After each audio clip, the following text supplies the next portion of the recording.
Rodney Lynn Kiser was a 32-year-old from Hazel Mountain, Virginia.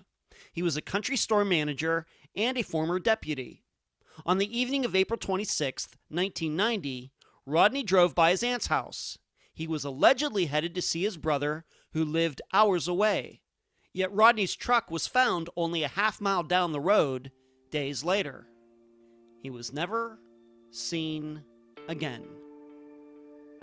I'm Ed Denzel, and this is Unfound.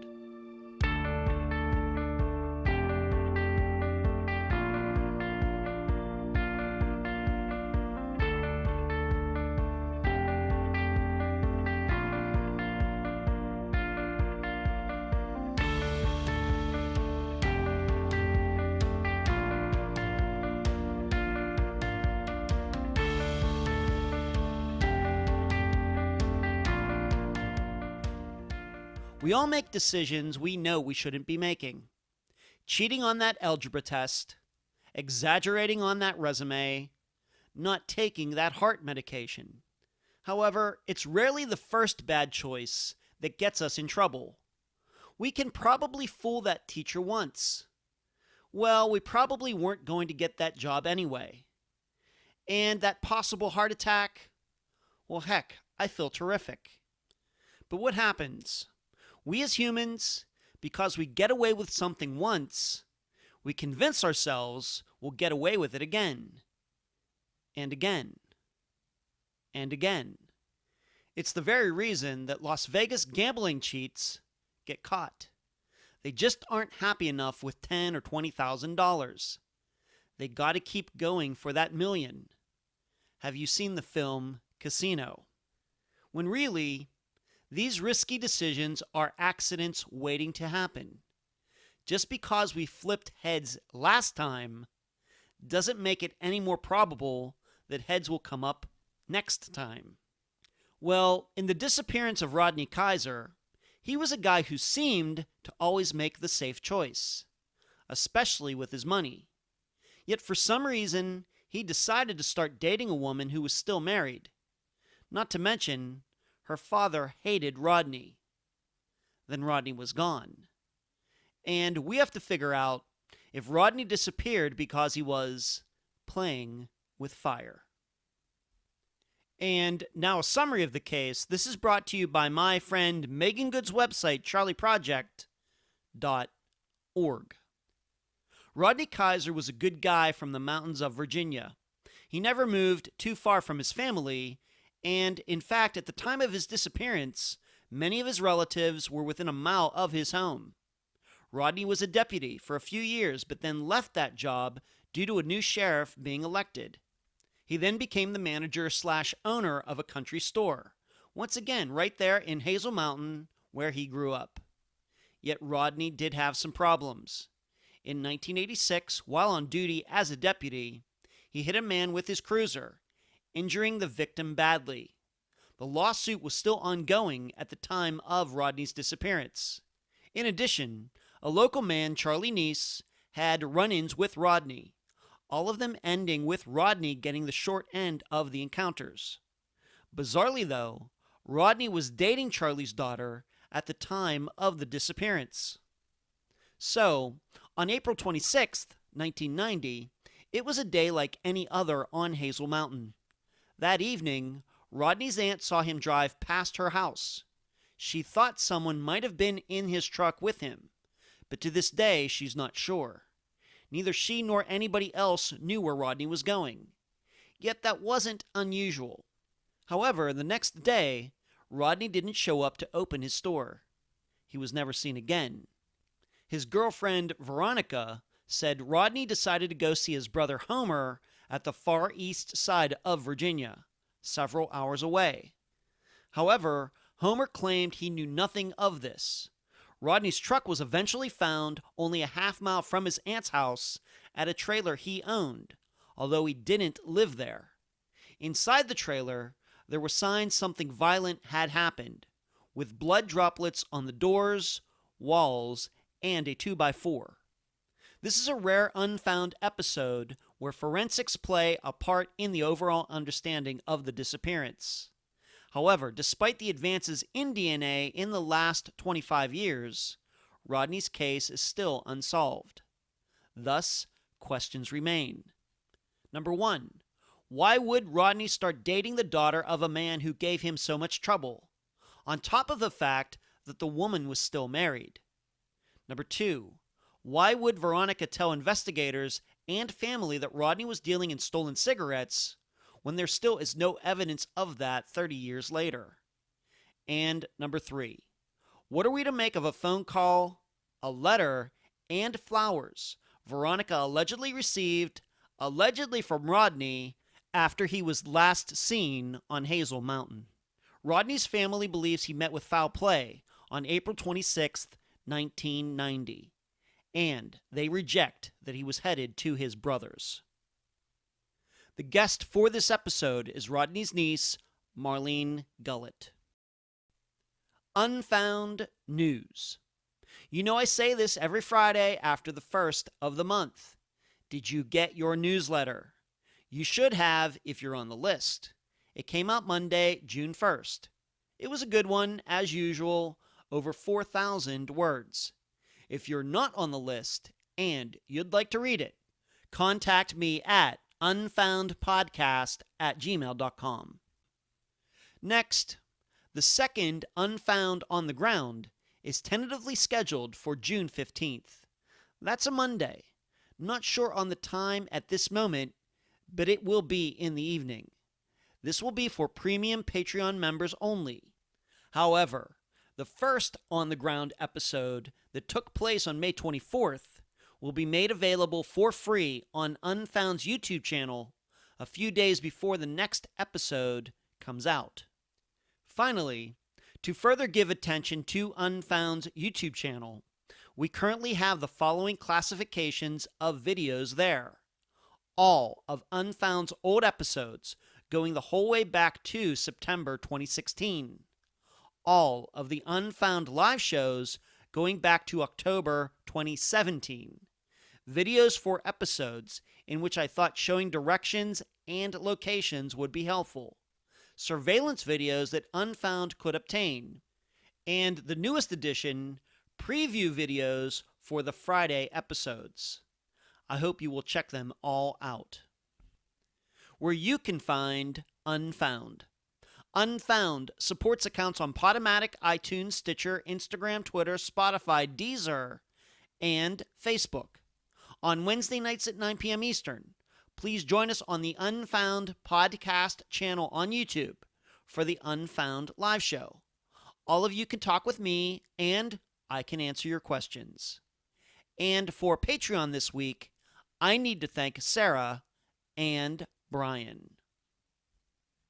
I'm so happy to have on this episode of Unfound the niece of Rodney Kiser, Marlene Gullett. Marlene, welcome to Unfound. Well, thank you. Thanks for having me. You're very welcome.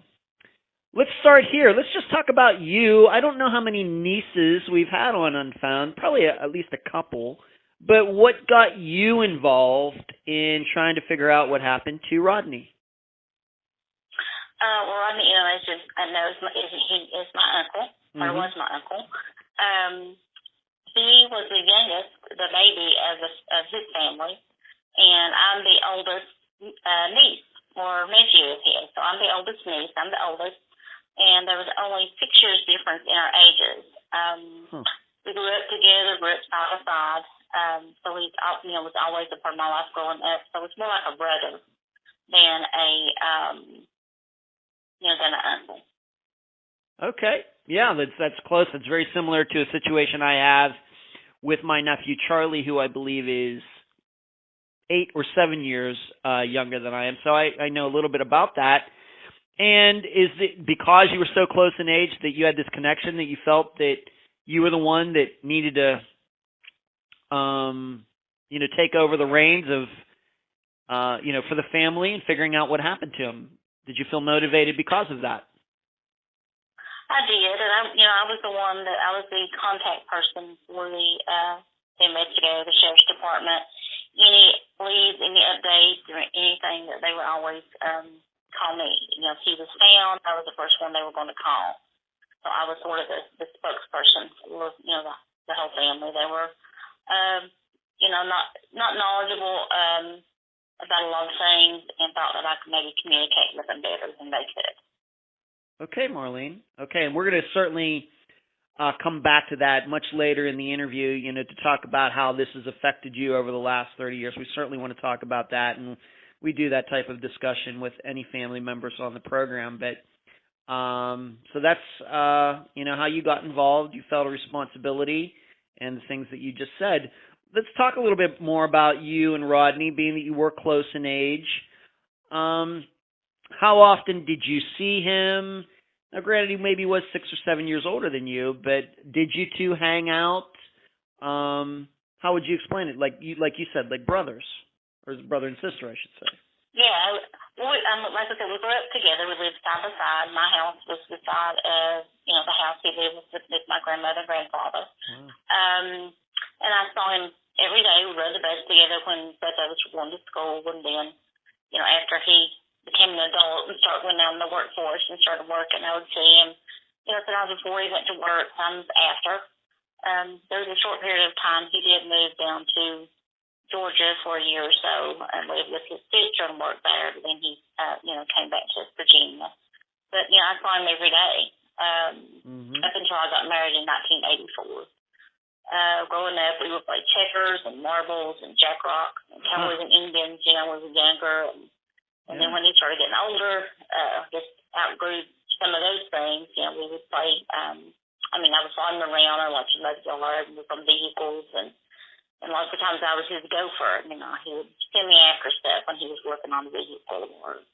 And, a lot of times if it was in the winter, if the summer, and he was mowing, I would go up to my house and make a sandwich and get us a pop. We call it pop here, not soda or soft drink, but get a pop and take to my grandmother's, and we would sit and half the pop and half the sandwich. And he would always trick me and get in the bigger half of either one because he said because he was older, he's supposed to get more.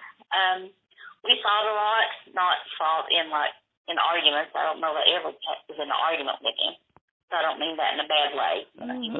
He would always tease me, put my hand behind my back, and make me holler uncle, and then he'd let go, and he would milk my mouth. When you squeeze your pinky finger, your head hurts, and he would twist my arm, and he would just stuff wow. like that, just something just to aggravate me, and it was a rural area, so I didn't have birthday parties, so any birthdays I had, if I had cake and ice cream, he was my only guest there because I didn't have a sister until I was 13. So, all my childhood memories really, involved him.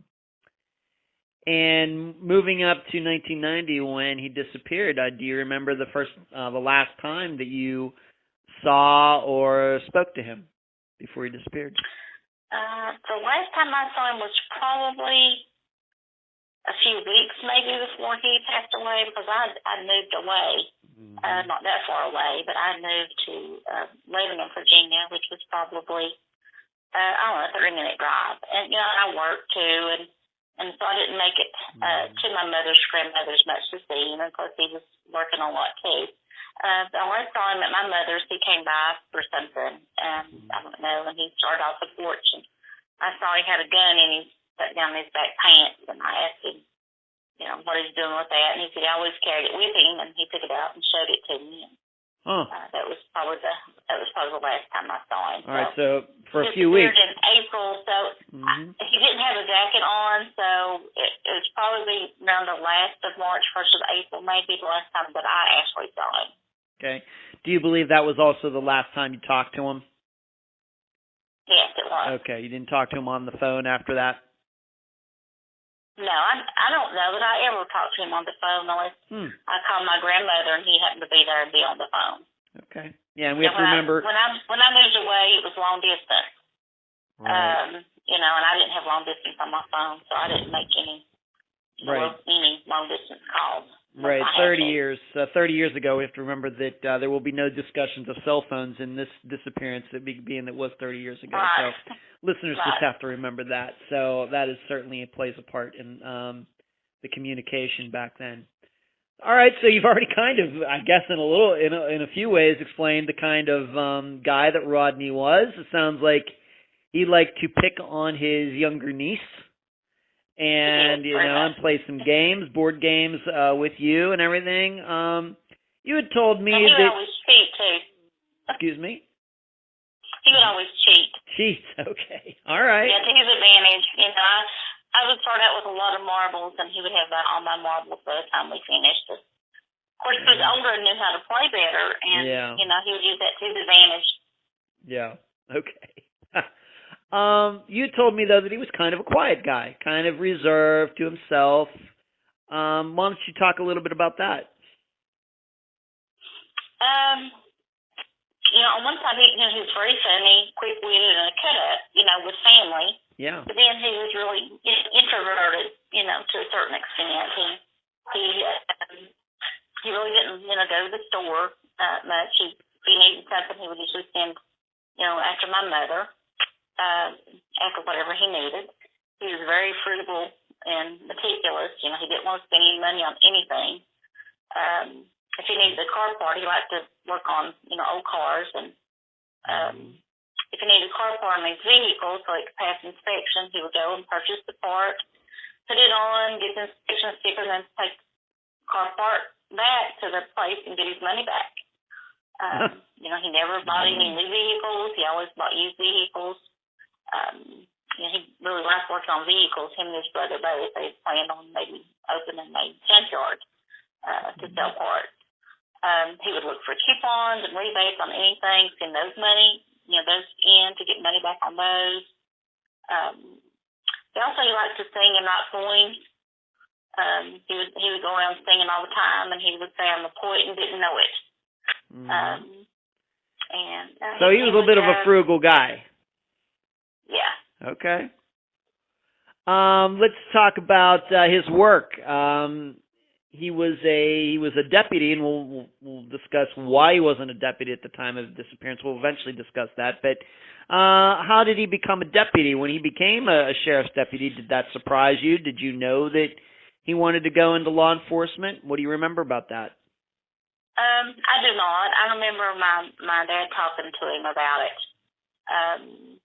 when my dad was living, about going into it. And I don't know if my dad tried to help him and meet people, for him to get a job. I thought it was odd for him to get that kind of job because he was, sort of bashful, and all that I ever saw him, he was bashful and none other people. So I thought it was odd for him to go into that field of work. Mm-hmm. Okay.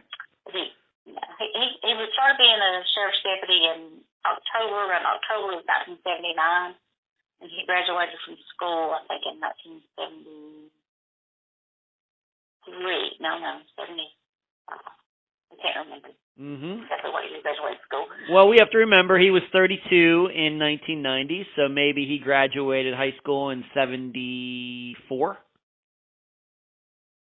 Well, I think he actually graduated a year early because he took extra classes, so he could graduate a year early. Okay.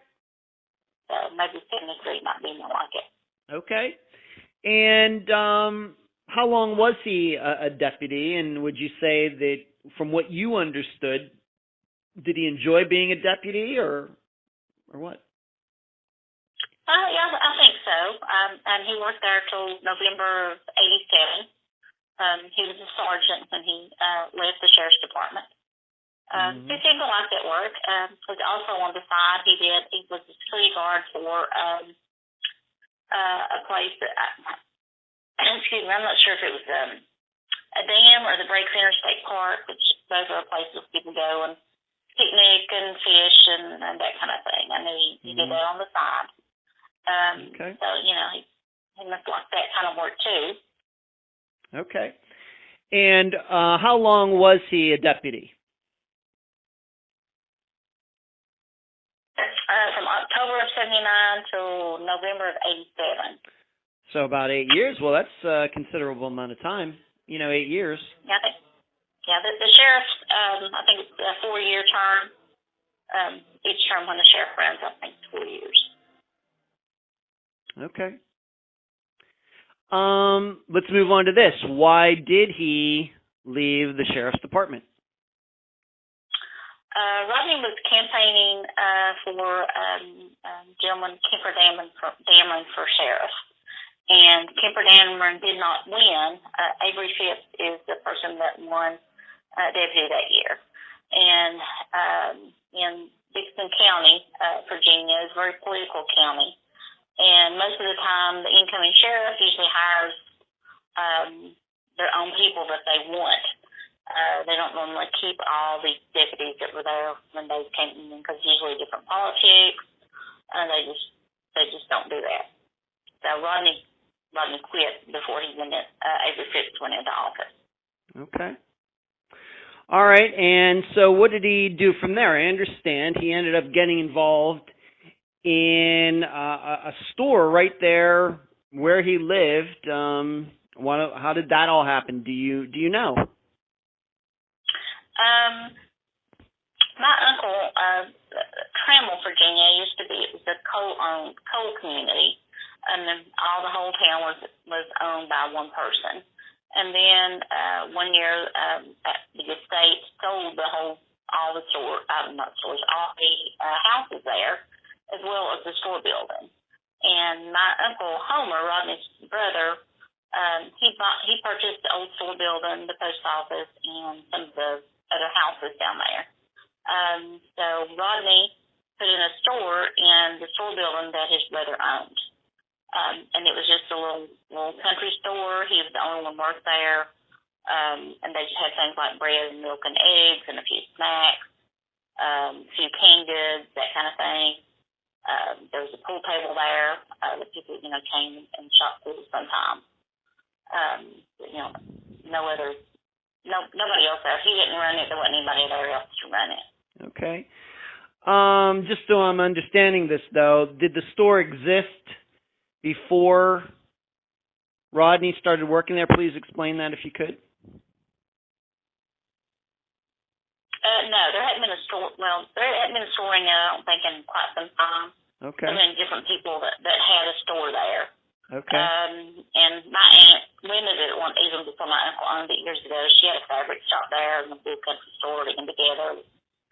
But no, there wasn't a store in there. It wasn't like they took over another store or anything. Okay. When my uncle bought it. It was empty. All right. So, and the way you have kind of portrayed it is that Rodney has a brother named Homer, and Homer owned the property, or how is that set up, the way you understand it? Yes. Yes, we understand that Homer owned all the property, owned the store, and all the houses that he purchased. And he lived in Alexandria, Virginia. So Rodney helped collect the rent on all his rental properties, and Rodney is the one that put the store in the building. I don't think it was his store. I don't think they shared it. I think my uncle just let him use the building to put the store in. I don't think he got any profit out of the store. Okay. So this was, would you then call this, quote unquote, Rodney's store? Yes. All right. So this was his job, managing the store, and his income was what the store made? Yes. Okay. All right. Plus he did some part-time stuff too. He hauled some coal for the fuel assistance program in the county that, people get have low income and they can get, some coal and stuff, so much for free, for the winter. He also did some timbering work that time, cutting trees. So, on the side, sometimes when the store wasn't open, he would do some of this other stuff. Okay. And was this a store that was open 7 days a week, or I'm sure it wasn't 24/7, but was it open 7 days a week, or do you know? I really don't remember. I know it was just, open in the morning to the evening, maybe, I don't know, 5, 6 o'clock, maybe. And maybe longer if there were people hanging out, playing pool. He thought he could make another $1. I'm sure he would stay in longer for somebody. But I don't remember as far as it was 6, 7 days a week. I don't remember that. Okay. So this is just a little convenience store out there, kind of had soda in it, potato chips, cigarettes, things like that. Yes. Okay. Let's move on to this. Relationships in Rodney's life. Wives, girlfriends, of course, we're going to talk about Veronica here in a moment, but before her, was Rodney ever married, have any children, anything like that? Rodney was married to Bridget Deal in April of 85, and they divorced in like 1987. They didn't have any children, but she had two small children that he helped take care of while they were together. And while they were married, they lived in a small mobile home that was in his mother's backyard. He purchased an old mobile home, lived in his mother's backyard.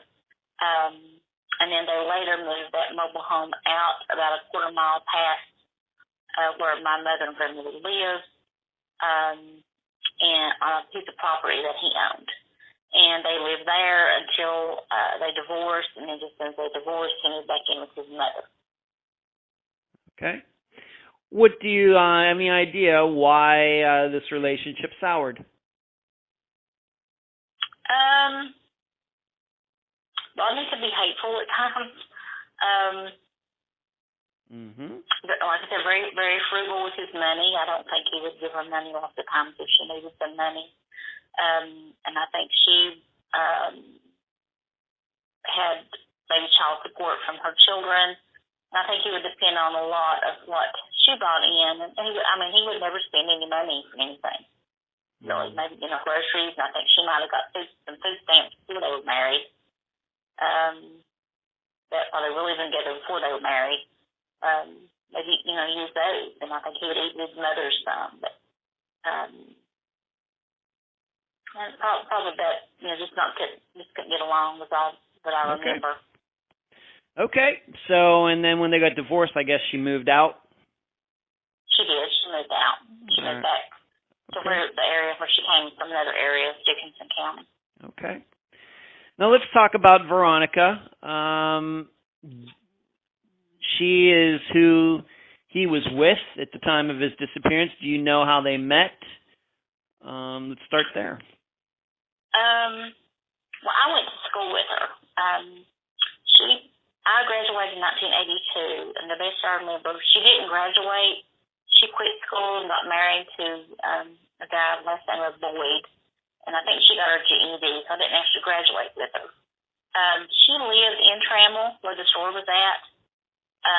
So I'm assuming he may have knew her because it really is a small area. But she may have frequented the store where he ran. I'm really not sure. Okay. What did you think when the two of them ended up getting together? Being that you went to school with her, obviously you knew her well. What did you think about them being a couple? I wasn't sure what quite to think because I knew that she was still married. And I wouldn't say I didn't like her. We weren't best friends in school. She was nice enough in school, always spoke to me, that kind of thing. But we weren't really friends. But I just, okay. I really didn't have a lot really to think about it, really. All right. And that was his choice. Right. Did she have any children at the time they started going out? She had two children. She had a son that was probably about 5 or 6 years old. When her husband had that son was about 5 or 6 years old. And she had a daughter that was born in August of 1989. Okay. The first I knew of him seeing her was Christmas of '89 when I was at my grandmother's for Christmas, and he got a phone call and he handed me the phone when we talked to us on the phone, and I had no idea who it was, why he wanted me to talk to this person on the phone, but he handed me the phone and, said, well, do you know who this is? I well, no, I don't know who this is because, it's been several years since we graduated, and like I said, it wasn't like I talked to her all the time at school, so then I finally realized who it was, and he got off the phone with her, and he asked me to stay because she was, he was going to go get her and bring her up. But I had to go, so I didn't get to stay there. So Christmas '89 was the first time that I knew that they were a couple. I hadn't heard anything about it up until that time. Okay. So I have no idea how long he'd been seeing him. All right, so nobody else in your family said, hey, Marlene, do you know that Rodney is dating this girl that you went to high school with? Nobody ever told you that until you saw it firsthand. No, they didn't. They didn't know. Okay. But I know they didn't know. Okay. You know, I was never down with the store where he ran. Mm-hmm. I don't like the Trammell area. Okay. That much. There's some sketchy people. Some live down there. I mean, not all of them. There's some good people who live down there, but it just wasn't a reason for me to go down there. You know, I live a lot closer to a lot of stores that had stuff cheaper. So I didn't go down there. Okay. Now, you did, sort of talk past something, but I do need to bring it up, and we will talk about this more later. But did you say that Veronica was still married at the time that she and Rodney were a couple? She was. Okay. But Veronica and Rodney were living together. They began living together in January of 1980. You mean 1990? You mean 1990? 1990. Yeah, I'm sorry, 1990. Okay. They began living together around January of 1990. They rented a mobile home that was out the road from my mother and grandmother. It's a gravel road, one dead-end road. There's only one other house out that road besides my mother and grandmother's and the one he was renting. The other mobile home that he owned, that was a quarter mile out the main road, it wasn't livable. He was trying to fix it up, so I'm assuming that's why he rented that house or that mobile home for them to live in, out from my mother and grandmother. I got to ask, being that Rodney did live around other people in his family, do you know if any of these other people said to him, Rodney, do you think it's a good idea that you're dating a married woman? Did anybody ever say that to him? That doesn't seem like the best thing to do. I just have to ask. Not that I know of, they didn't. They weren't ones to really express their feelings about stuff like that. If he would have asked, I'm sure that they would have gave their opinion. They will give their opinion if asked, but they don't give it without asking. Okay.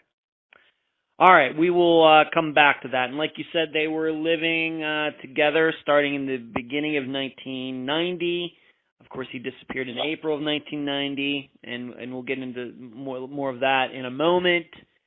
But to your knowledge, even since then, since 1990, to your knowledge, did Rodney have any addictions? Did he have any mental issues? Anything else that with him personally that might have caused somebody to be, worried about his overall health? No, he didn't have. He may have smoked a cigar every now and then, and he may have drank some on occasion. I never actually saw him. Okay. But I know, like maybe on occasion, like on a holiday, like on Christmas or something, he may have drank some at that time. But as far as an addiction, I didn't know of any that he had. Okay. All right, so nothing where, just for example, we never talked about running off, committing suicide. Nobody ever thought that he might be bipolar, anything like that? No, none whatsoever. Okay. Now let's talk about maybe, though, there were some things going on in his life, maybe not with him. I mean, they involved him, but nothing with his, his mental or physical state. But we do have to talk about this, and this guy's name is CHARLEY Neese. He is Veronica's father. CHARLEY and Rodney did not get along that well. Why don't you talk a little bit about that? I don't know what started their issues with each other. I know at one point while he was a deputy, Rodney arrested Charlie's son, which was Veronica's brother.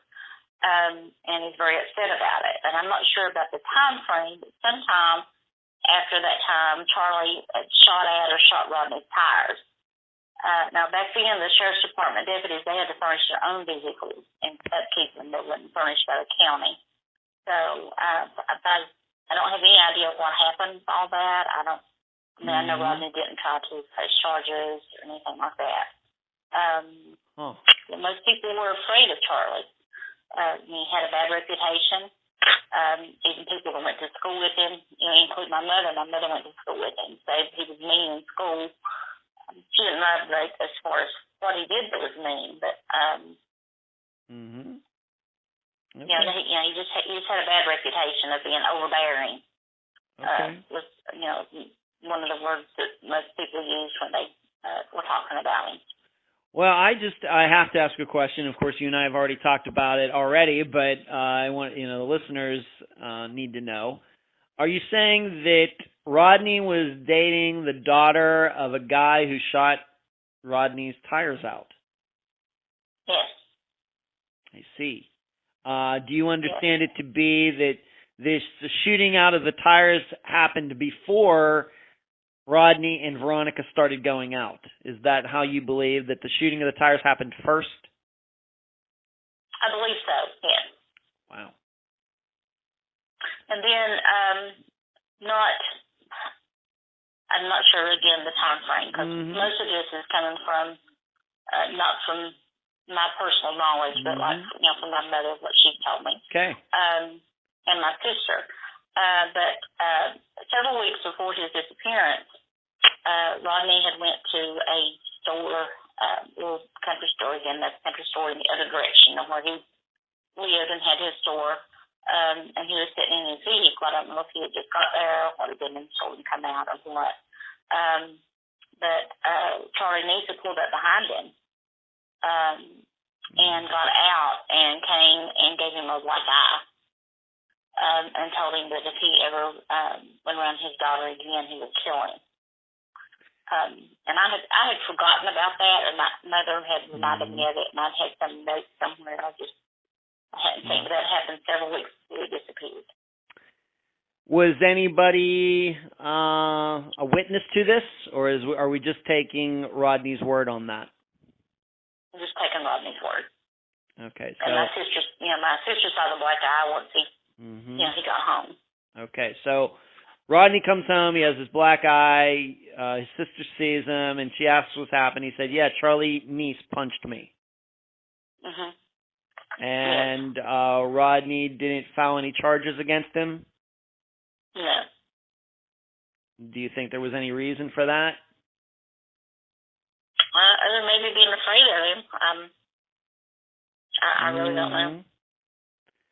Okay, so we just need to establish, I guess what I'm saying here is we're only taking Rodney's word that Charlie Kiser punched him, right? Right. Okay, do you have any knowledge that Charlie Kiser was going around and saying, "Oh yeah, I beat Rodney Kiser up"?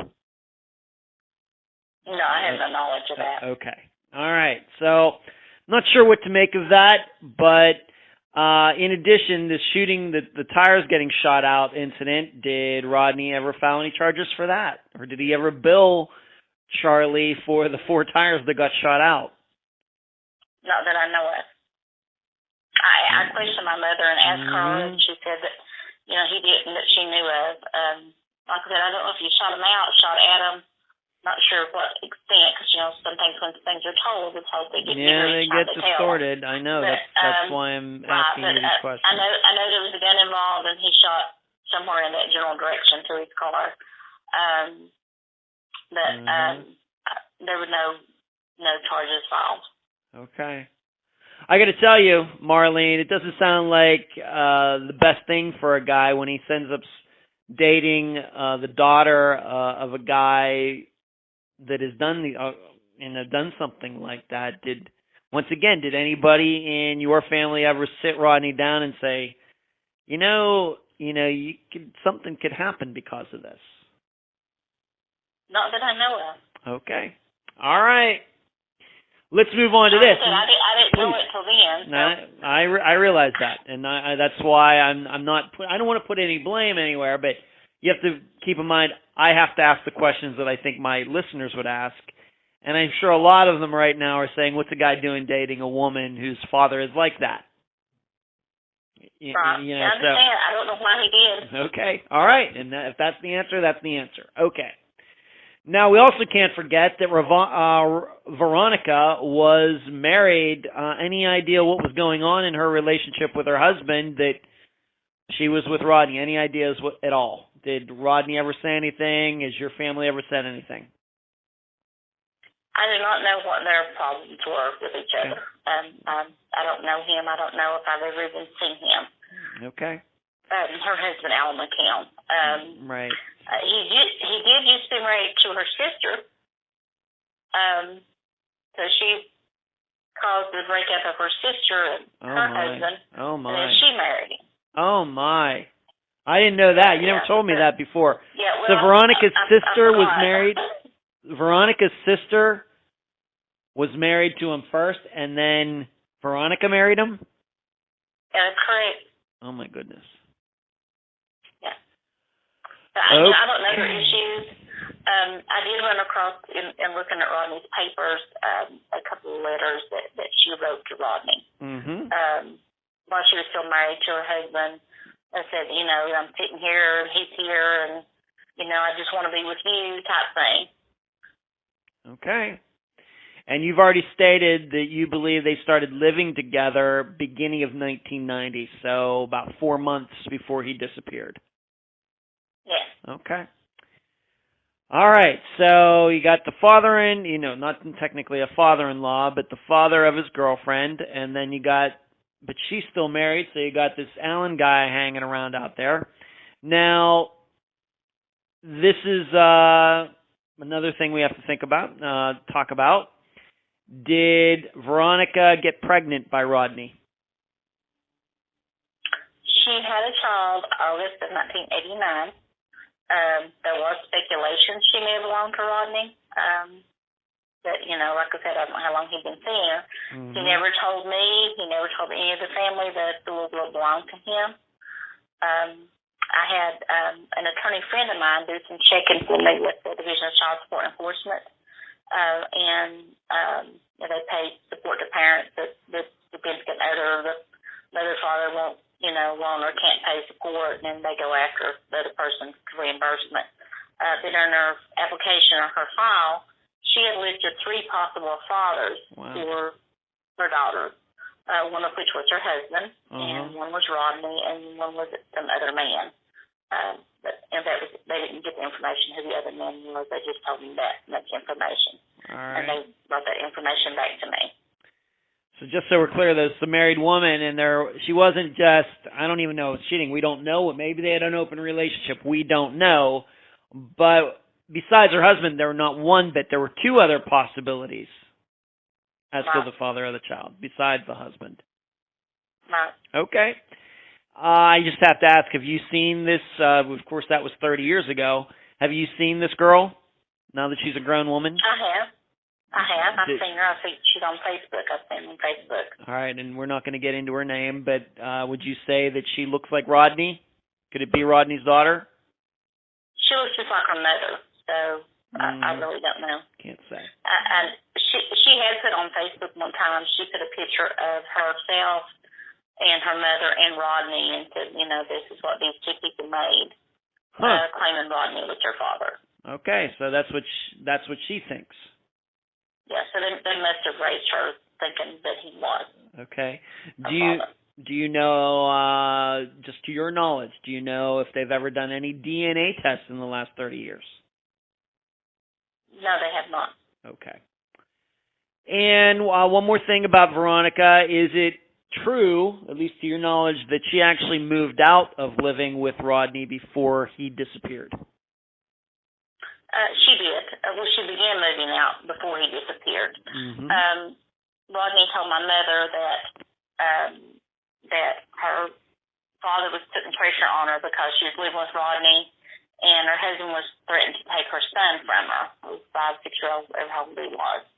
And so that she was going to move out, move her stuff back to, I think, her marital home, because her husband had moved out by then.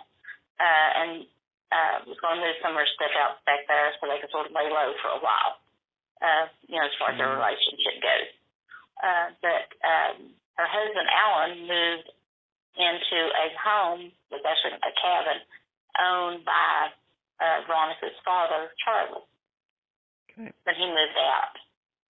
So when she started moving her stuff out. Okay, so I just want to be clear about this. When she moved out before Rodney disappeared, she did not move back in with her husband. No, he had already moved back out of their marital home. Okay. She moved back there. Okay, so do you have any idea how long this was before Rodney disappeared? That she moved out? Mm-hmm. Probably about a week or so is when she starting to move her stuff out. All right, pretty close. Okay. Yeah. And once again, I just have to ask you point blank, did this maybe signal an end to their relationship, or is it your understanding that they were going to continue to be a couple?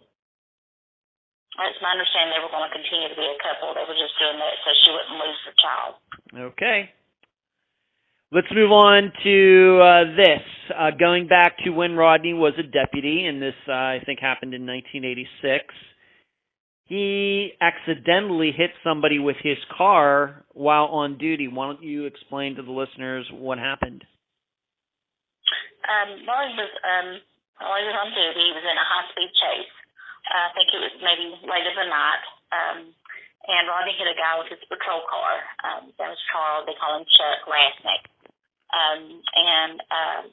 The guy was on a motorcycle. I'm not sure that if he pulled out in front of him or what exactly actually happened. And some think maybe the car Rodney was chasing hit the guy first, and then Rodney hit him. But regardless of that, Rodney had to back up his car to get the guy out from under the car. Wow. And the guy was really bad burn, and he had to go to the burn center.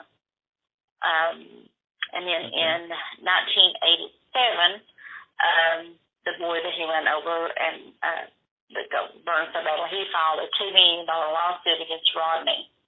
I think Rodney is an individual and Rodney, against the county, where he was employed at the time. Right.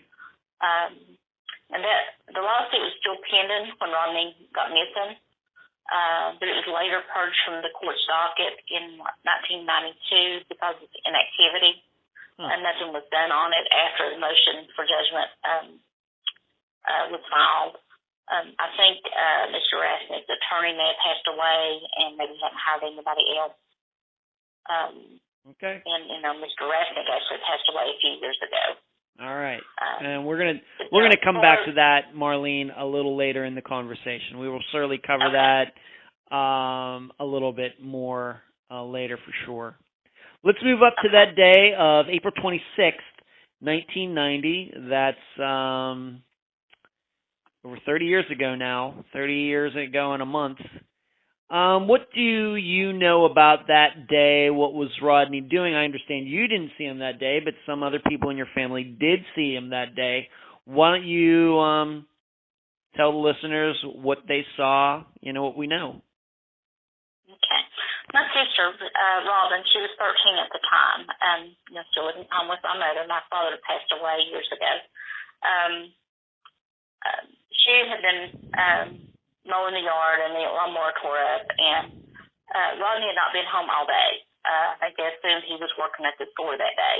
Mm-hmm. So that evening, my sister put a chair at the end of the corner of her yard to wait for him, to come by, because he had to come by my mother's house to get to the house he was renting with Veronica. She needed him to, change his spark plug so she could mow. My mother had been sick and was in the bed. So my mother, couldn't change it, and I guess my sister at 13 really didn't know how. But anyway, he stopped and jumped her with the mower, and then he went back out to his house that he was renting. And then late that evening, about dusk, he went back out in his truck. It was a Dodge truck. It was a beige, cream-colored truck. Okay. And when he went out, my mother looked out anytime anybody comes and goes. She looked out, and she saw what looked like two heads in the truck. But Veronica wasn't there that day, as far as I knew, so she really didn't have any idea who the other head was. Okay. So the tailgate of his truck was down. Of course, he always He always drove with his tailgate down because, again, trying to save a penny. He said he got better gas mileage that way. And so there was nothing in the bed of the truck. Just, it was down. And when he got to the, past her house over to the main road, off the gravel road, he turned left, which was in the direction of the mobile home he owned about a quarter mile out the road. He had a phone there that he went out there and checked on occasion, and he had an answering machine.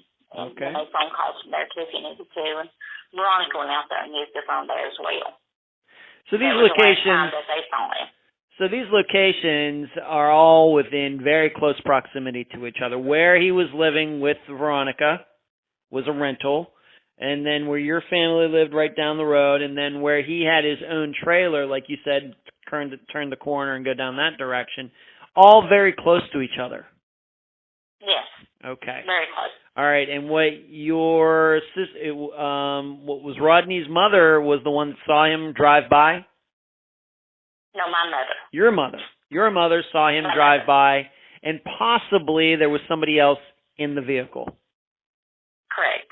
Okay. So he goes by. You said this was kind of dusk, so, late April. I'm going to guess maybe it was 7:15, 7:30, something like that. And so he goes driving by, and did I read that Veronica, though, was right behind him in another car? Well, I questioned my mother about that after I talked to you before, and she thought she remembers her going out at some point, but not coming back in. And so I don't know if she came in on foot, walked from the other house. I don't know. Okay. Again, that was 30 years ago. That's tough. I'm not quite sure about her going in and out. All right, because it is out there, I think, in the public sphere now, after 30 years, that he went riding by in his truck, and then she was allegedly behind him in her car. But what you're saying is it's not quite that clear cut. Right. Okay. All right. In fact, you could believe if there were two people in the vehicle that she could have been with him in the vehicle, though we have no proof of that. But that is possible. That's possible, yes. Okay. And they made a left, or he made a left, going down toward the trailer that he owns. Any idea? Did your mother have any idea what he might be doing going down there? Anything? Nothing other than maybe to use the phone or check the messages on the machine. Okay. I mean, it was too late in the evening to be, like I said, he'd been working on the mobile home, putting up sheetrock and that kind of thing. It would really been too late in the evening for him to start any work like that. Do you know if he had any electricity down there at this other place? Yes. He did. So, yes. I guess it's possible he might have been going down there. Maybe if he had some lights, he could have done some work as long as he had some electricity, right? Maybe? Yeah, he's possible, yeah. Okay. Yeah, he could have. Okay. We just don't know, but that I just wanted to kind of understand. You said he was fixing the place up. I'm just trying to figure out how bad a shape it was in, but he had electricity down there, so he could have done some work, late into the night if he wanted. We don't know. Yeah, he could have. When did somebody finally realize that Rodney was missing?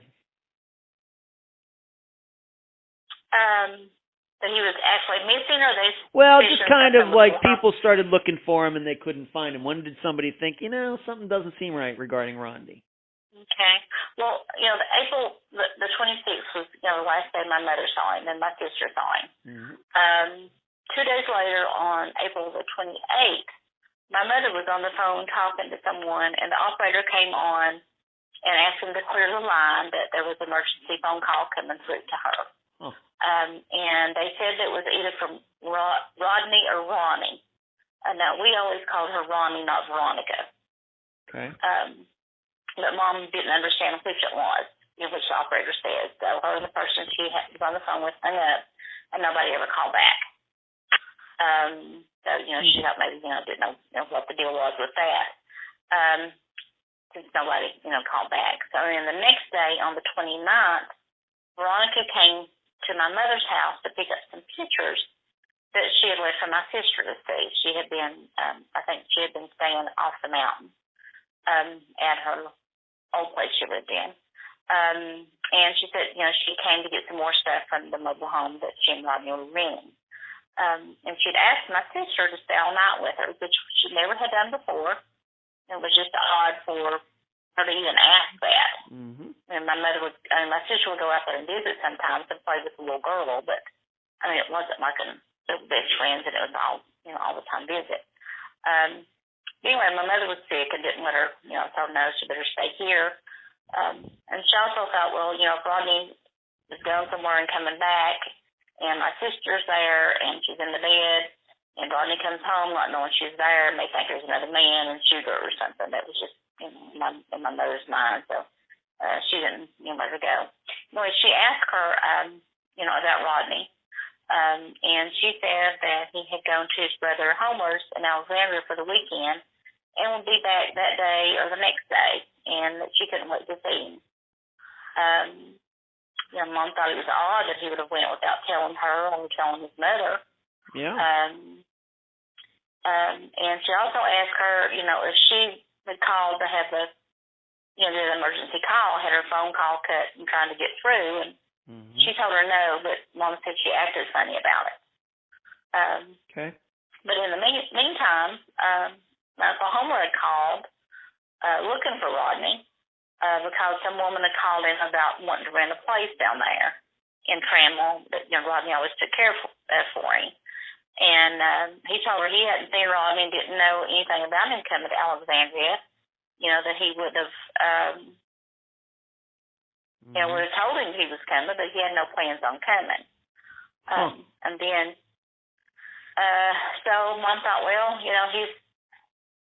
Let me just jump in here. Maybe, Marlene, let me just jump in for a second just so the listeners explain this. So a few days later, Veronica comes over to your mother's house, and she says that Rodney had gone out of town, gone to the whole way to Alexandria, Virginia, which is how many hours away? About 6, I would think. 6 hours, the whole way across the state of Virginia, correct?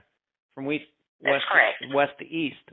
All right, so she says, he went to see his brother, and he's, for the weekend, and he's not around. Whereas virtually the same day, or maybe the next day, Homer, Rodney's brother, calls saying he's looking for Rodney, and he says, no, Rodney was not supposed to come see me here at my place.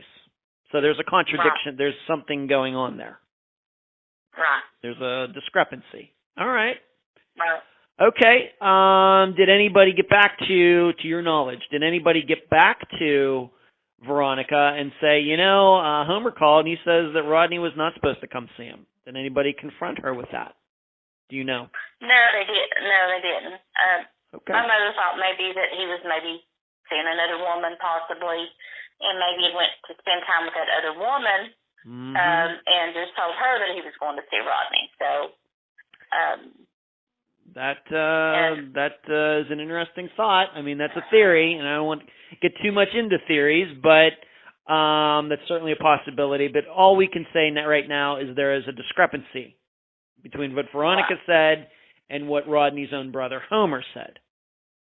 Right. Okay. Then about 2 days later, after she came by and brought the pictures and said Rodney was gone, she came by my mother's house. Didn't stop there. She go past her house, went to the mobile home, came back out, and went, left again. And my mother gave her time to get home and called her and said, hey, why didn't you stop by? And she said she didn't have time. She was with her sister. She had to get her home. But she didn't ask anything about Rodney. And I don't know if Mom asked her anything about him at all. Either, thinking maybe he would go with, somebody else. But he was supposed to be back by that time. So that's when they, sort of started raising suspicion. Mm-hmm. So my mom thought, we'll wait till Homer comes in. when he comes in, because he was scheduled to come in anyway, and see if Rodney shows up about the time Homer is. So it looks like they had been together. Okay. Let me ask you this. So are we to then understand if Rodney was, let's just say he was going to see his brother in Alexandria all those hours away, that the store would not be open, it would just be closed? That's correct. He wouldn't get somebody to cover for it or just man the register or anything like that? No. All right. No. If he had planned on being gone and the store shut down, he would have brought, like stuff that wouldn't have lasted, like bread and eggs and milk. He would have brought them to my mother and his mother. Okay. And wouldn't have left them. He had planned on being gone, for more days longer than what they would have lasted in the store. Okay. Now, along with her saying that Rodney allegedly went to see his brother Homer in Alexandria, Virginia, was it at that time when Veronica said that she said something about stolen cigarettes? Not to my mother, she didn't. Not to your mother. When did that come up? That came up with the interview with the investigator. All right, well, let's talk about that right now before we get into how Rodney's truck was found, etc. How long after Rodney disappeared was Veronica and anybody else questioned about his disappearance? The Sheriff's Department was contacted on May the 5th. That's when they came and did a search and started their investigation. I'm not sure what day exactly that they spoke with her. The search warrant was signed around 7:45 p.m. that day, so I don't know if they talked to her that day or the next day. Okay. I really don't know the exact day. Okay. And it was then, so you're saying on May 5th, so let's just say 9 days after he disappeared, that this stolen cigarette story was added to him going to Alexandria. That's correct. Okay. And let's come back to that. Let's move on to this. Now, he's missing. Police are involved. They're doing some questioning and everything. So not only is Rodney missing, but his truck is also missing, but it was eventually found. Who found it and when? My mother had my uncle go check out the trailer that he owned to see if by chance he might be out there. Mm-hmm. He saw Rodney's truck parked there at the back, and he pulled in, saw the truck, got a little bit afraid to go any further by himself, and came back and told my mother and his wife, Deborah, that the Rodney's truck was there. So that's when they went out there, went back out to Rodney's place, Rodney's trailer, and went in, and found the truck. What day was this? That was on the 4th. May 4th. So let me just put this in the timeline. So what you're saying is his truck seemingly, I'm not saying it was, but seemingly was sitting right down the street from everybody for 8 days and nobody realized it. Yeah, I guess. I don't know how long it was sitting there, but yes. Okay, because how far? You can't see it from the road. Right, you can't see it from the road, but nobody thought in those 8 days of driving down there just to see? That's not a criticism. No. I'm just making sure. I just want to make sure. Is that what you're saying? No, nobody went from. I said my mom. She was. She'd been really sick. She'd been hemorrhaging for like 30 days. So she was really weak and in the bed. And I truly that a lot of things would have happened a lot faster than what they did. She would have been looking for him a lot than what he was, and questionable. She just did not feel well. And he had one brother in Alexandria, one brother in Alabama, so they weren't allowed to really know anything. And his mother, was elderly. So she just wasn't thinking, I guess, about where he may be.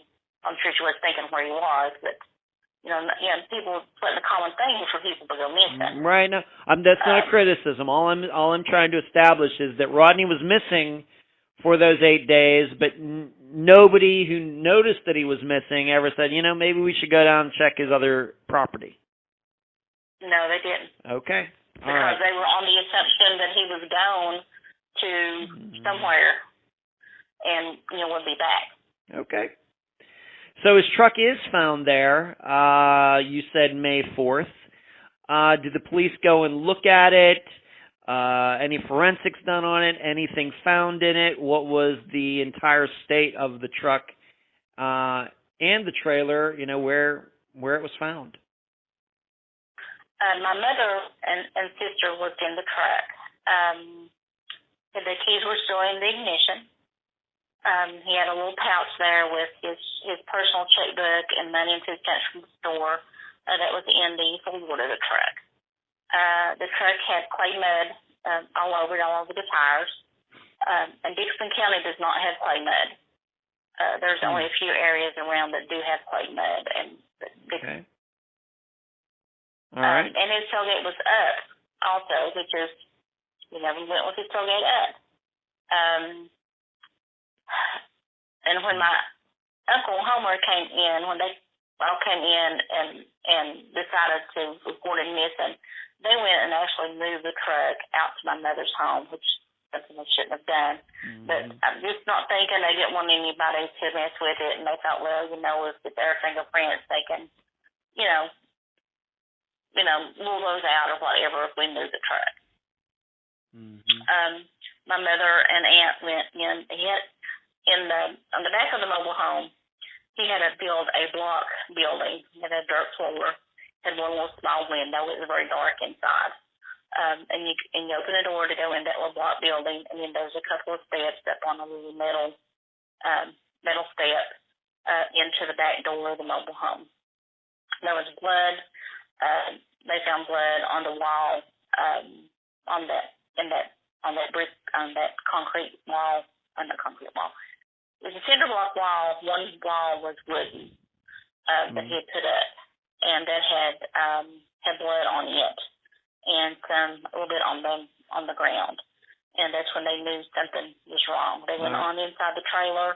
All right, let me jump in here, Marlene. Let me jump in here for just a moment because you've gone over a lot. I need to ask you some questions, okay? About the truck. So it was sitting there. To your knowledge, did it look like it had been sitting there for 8 days? Any way to even tell that, like by tire tracks or anything like that? Have you ever heard an opinion on that? I have not. I know there was a lot of rain during that time. So I don't know. I don't know if they checked that or not. I've never heard the investigator say anything about how long it could have been possibly sitting there. Okay. Now, you also said that there was a money pouch, like it was under the seat. Was there money in it? There was money in it. There was money and food stamps from the store. Okay. It was money. Okay, and you said that the tailgate was up, and you've already stated that he would usually drive around with the tailgate down. That's correct. Okay. But just to jump in as well, maybe if he was hauling something, he'd certainly put the tailgate up, right? If he had like 2x4s or something that would stick out the back or something. What do you think? Probably depend on if he could strap it down. If he could strap it down, he may not put the tailgate. If he had to, I guess he would put the tailgate up. But if he could strap it down, he may not have. Okay. Now, you'd also told me, of course, you already mentioned about this gun that he had. Not only is he missing to this day, but a gun that he possessed has never been found. That's correct. Okay, and what kind of gun was it? I think it was a .357. .357 revolver. Yes. Okay. So that's missing. All these the keys are in the ignition. This bag of money, but my understanding of the money was not very much, like $75 or something. Yeah, it wasn't much. Wasn't much, but the revolver is missing. He's missing. Would you say that Rodney's wallet is also missing? Has that ever been found?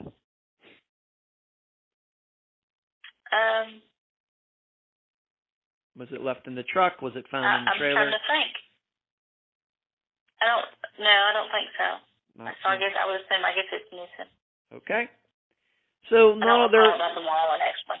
Okay, so what I'm trying to establish here is not only is Rodney missing to this day, but this gun is missing and this wallet is missing. Things that were his. Not correct. Okay.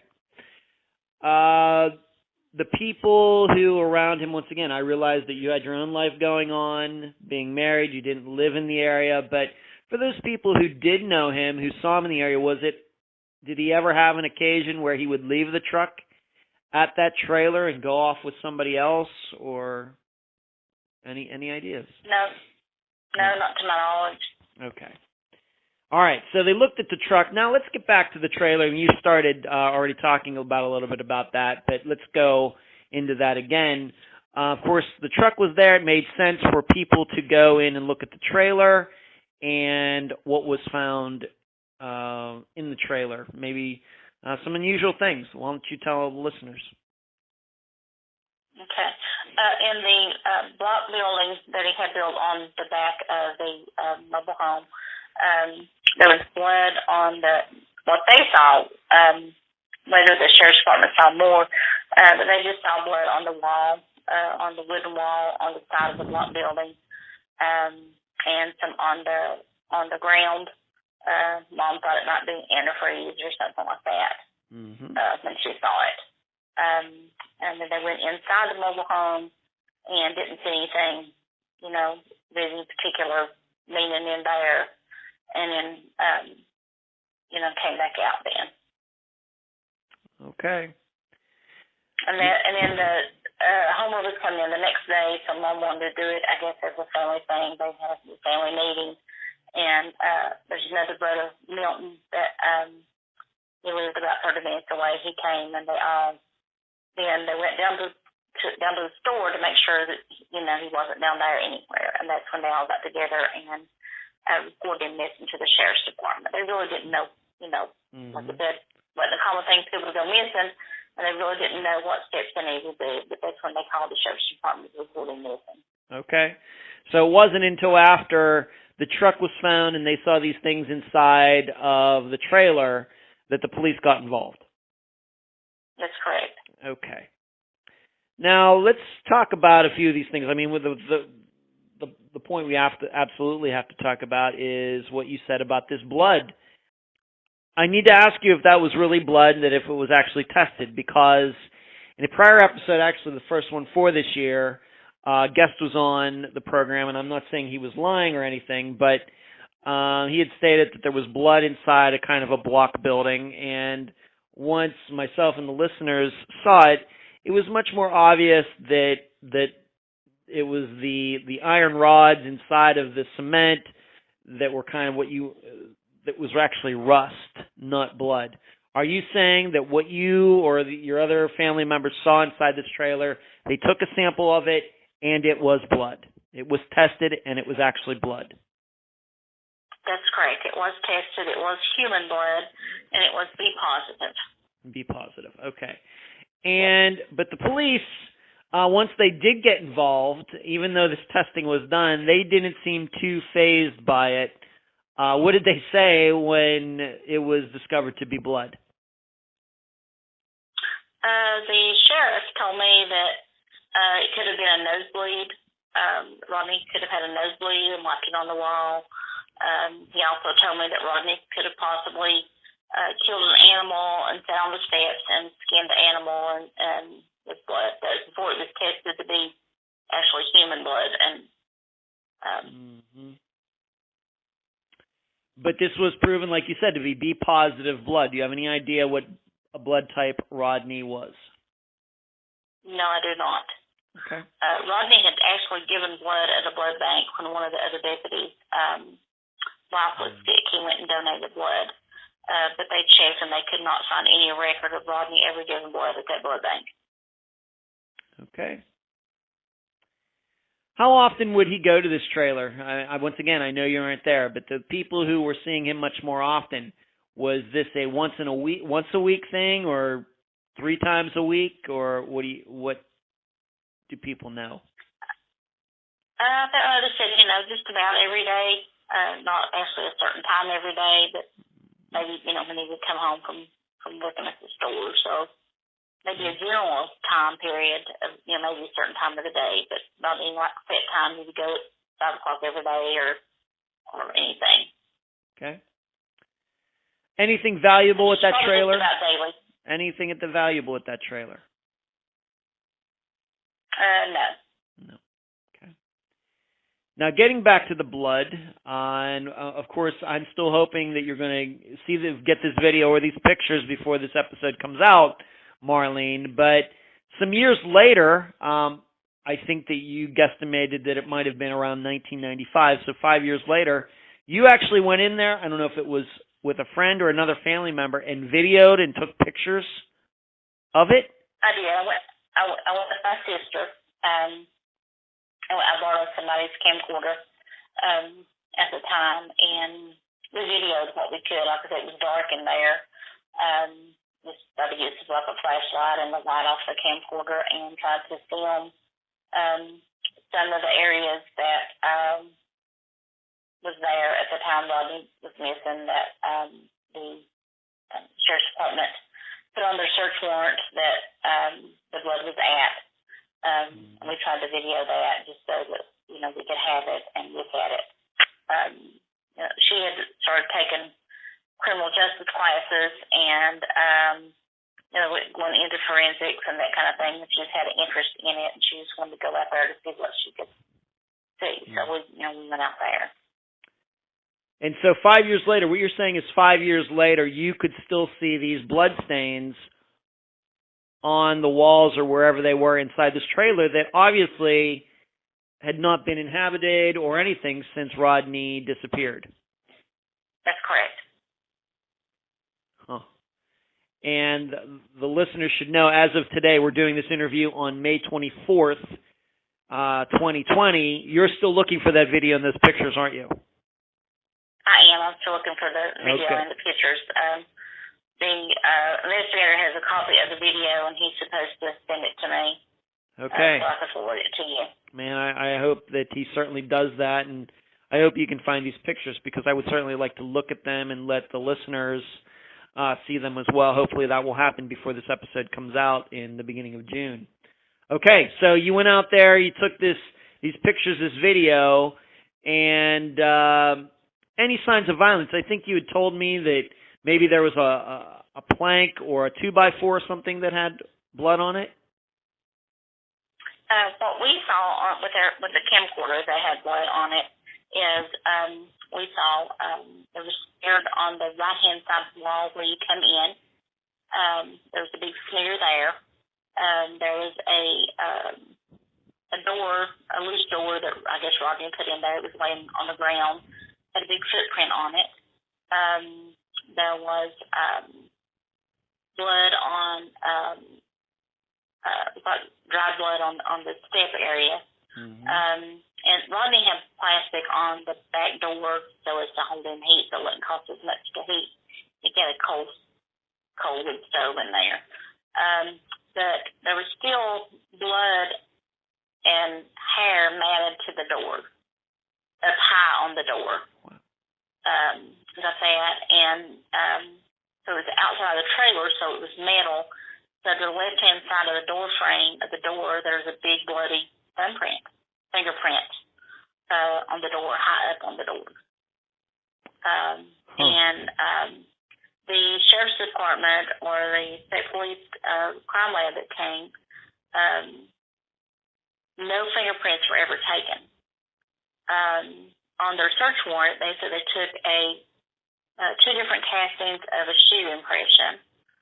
They took a cigarette wrapper with blood stains on it. They removed blood stains from the wood slab.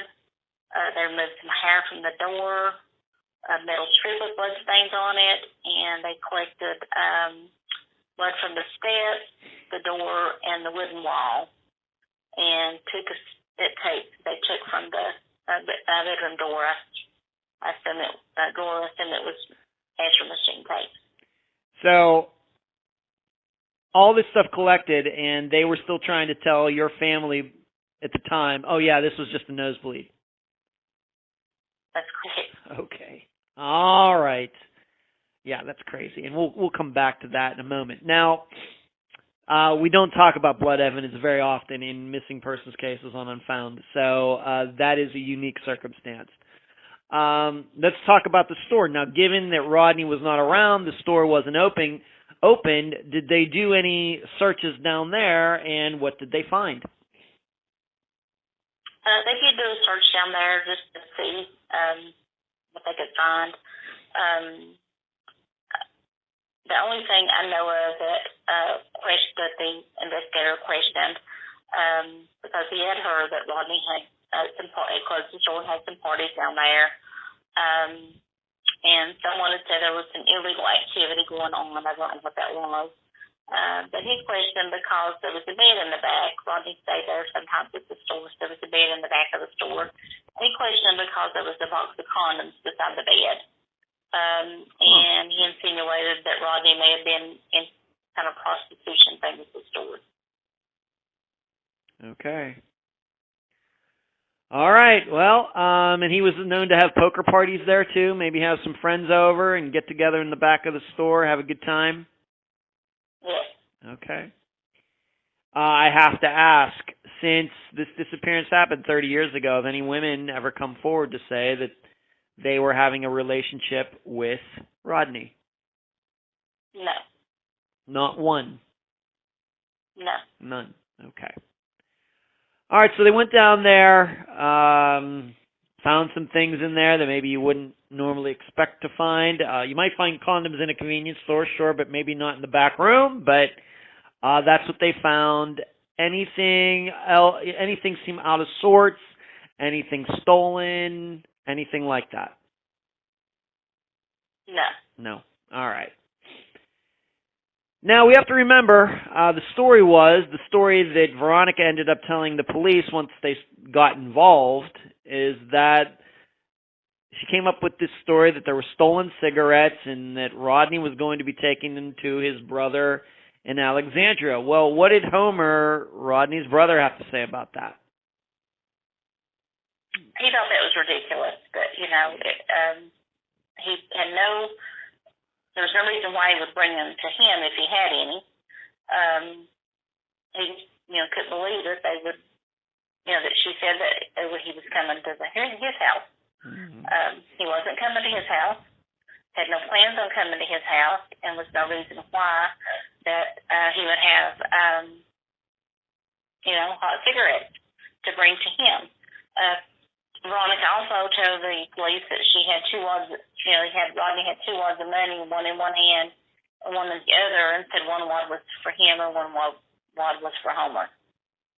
Which there was no reasoning behind why he would have money like that and would go all the way to Alexandria to Homer. If he did have Homer's money, he would have waited until Homer came in over the, that next few days or whenever it was he was coming. He wouldn't waste his gas and money to go that far. Okay, so he never went and visited Homer, like you'd visit a brother. He never went and visited him. He would only go up there. Homer needed him to help take a, bring a car back because they had a collection of cars.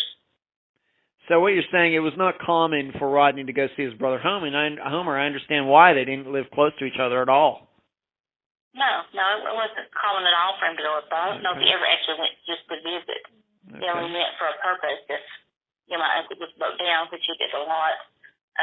Uncle Homer did and still does break down a lot. He'd be the one to have to go get him and go haul vehicles and that kind of thing. Okay, and we also have to remember that the way you've told it, Homer didn't have anything to do with the store anyway. No. All right, that was all Rodney. That was all Rodney's deal. That was all Rodney's deal. Right, he just owned the building. Rodney was running the store in. Okay. Since 1990, anybody ever lend any credence to this idea of Rodney with these stolen cigarettes? And I think we have to talk about this a little bit because in most of the public accounts of Rodney's disappearance, these stolen cigarettes are mentioned. But what you're saying is that is something that Veronica came up with, and there's really no proof to back it up. That's correct. 0. And I believe the sheriff's department thought that they were going to find Rodney doing some kind of illegal activities, and they were more focused on that than they were a possible homicide. Right. Okay. So she comes up with a stolen cigarette story. I just don't know. It's a small little country store. I mean, how much money could you really make off of stolen cigarettes? Not much. No. I bet that's the story that she told, but she did not tell it at the time when she said that Rodney was going to Homer. She didn't tell that story until the police got involved, but on April 29th, when she came over to your mother's place, she didn't mention anything about it, did she? No, she didn't. Just that he was gone. Okay. Now, Veronica, over those days, did exhibit some odd behavior. She said that Rodney called her. Please explain what day this allegedly happened, and, just tell the listeners about that. Okay. When Veronica moved back home after she moved all her belongings out of the home that she and Rodney were renting, she moved back to where her and her husband lived together. I don't know how long she stayed there. Well, I don't think it was very long. She moved to an area probably about 5 miles away in Bank, Virginia, into a house that, from my understanding, her father either bought her or was renting for her. So she didn't live at her marital home anymore. This is a new house, new to her.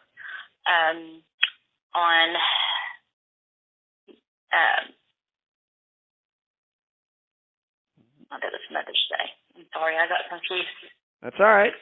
When the police office did a search, they called out a search party and the local rescue squad, and that they did a foot search trying to look for Rodney. Then they had a helicopter up, the state police helicopter. They were doing the aerial search. While the aerial search was going on, Veronica called the police department, sheriff's department, and told them that Rodney had called her. He told her he was all right. He was going to come back and get her and the little girl, and then he hung up. And then she told them, the police, that, she thought it was Rodney. Okay, so, you'd think that she would know if it was his voice or not, being that she had been dating him for a few years, right?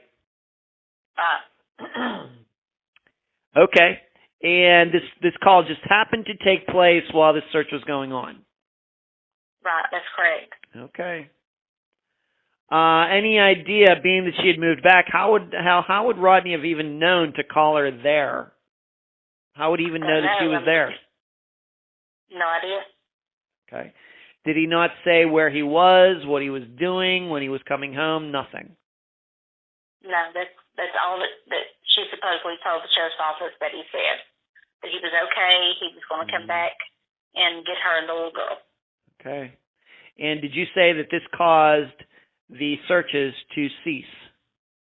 Yes, they took the helicopter down and the foot search stopped. Okay. Now that's not the only thing. So that happened right around the search time, so maybe 10 days after Rodney disappeared? About? That's correct. Okay. Now, she had also said something about flowers. Why don't you tell listeners about this? That's what I started to say a minute ago. She had moved from home her and her husband had shared when they were married. She had moved from there, which is actually beside her father's house. She had moved from there about 5 miles down the road to a place in Bank, Virginia, that her father either rented or owned. I'm not 100% sure about that. But she had moved there. And on Mother's Day that year, she said that Rodney had sent her some flowers that arrived in Bank at this new house to her on Mother's Day. Okay. Did anybody ever see these flowers? Did they come with a card? Do you know what store they were ordered from? Anything about these flowers at all? I know nothing about him other than she said that she received them. I don't know if the sheriff's office questioned her, if they asked to see the card on the flowers so they could be tracked where they came from, who paid for them, how they were paid for. Nothing. Okay. So she's saying this, and there's not much evidence. Do you know if the police ever made an effort to go over there and see if the flowers are there and try to figure out if they were delivered, talk to delivery, maybe, back in 1990, maybe it's FTD, go to the flower shop where they were ordered from, anything? Did you know the police made an effort to do any of that? No, not that I recall. Okay. Now, she also said that she got a letter from Rodney. When did this happen? Right. It's sometime after that time period. I'm not sure how much longer that she claimed Rodney had written a letter to her. Basically the same stuff. I'm okay. I'll be coming back to get you, little girl. But to my knowledge, she never produced the letter to anybody. So nobody saw it? Nothing? No. Okay. Now, she's saying these things, flowers, calls, letters, and no verification of any of it. Let's move on to this. Alan McCown, who was Veronica's husband at the time, we know that Veronica moved out, but did they ever become a couple again? No. No, not to my knowledge. He moved out of their home into a home owned by her father-in-law where he still lives. He still lives there to this day? Yes. Did Alan and Veronica get a divorce? Yes, they did. Okay. And still Alan's living in his divorced wife's father's place? That's correct. 30 years later? Yes. Okay. Okay. Do you know if the police ever questioned Alan McCown about Rodney's disappearance? I do not know if they questioned him at all. I really don't know. I do know that they had a report that Rodney may be on that property where that cabin is where he lives. I think there's a cemetery back behind it. But the police went to try to look, and Charlie Niece was there and refused to let them on the property. Okay, so they tried to say, so there was a rumor that Rodney was deceased and then he was buried on this property and that Charlie Niece owned and he wouldn't allow them on there. That's correct. Okay, we'll come back to that. So you don't know if the police ever established if Alan McCown had an alibi for that evening of April 26th? No, I do not. Okay. All right, and we've already talked about how Veronica had a child, but we still don't know to this day whose child it is. It could have been Alan's, it could have been Rodney's, it could have been somebody else's, but like you said, the daughter's 30 years old now, and she seems to think that Rodney was the father. Okay. We can't forget about something else. Obviously, this seems a little suspicious. Veronica's story's unverifiable. I'm not saying she's lying. I think a lot of people maybe think she is. Very well may be. We just don't have any verification to see if they're true, but we don't have any verification to say they're not true. But we can't forget about this.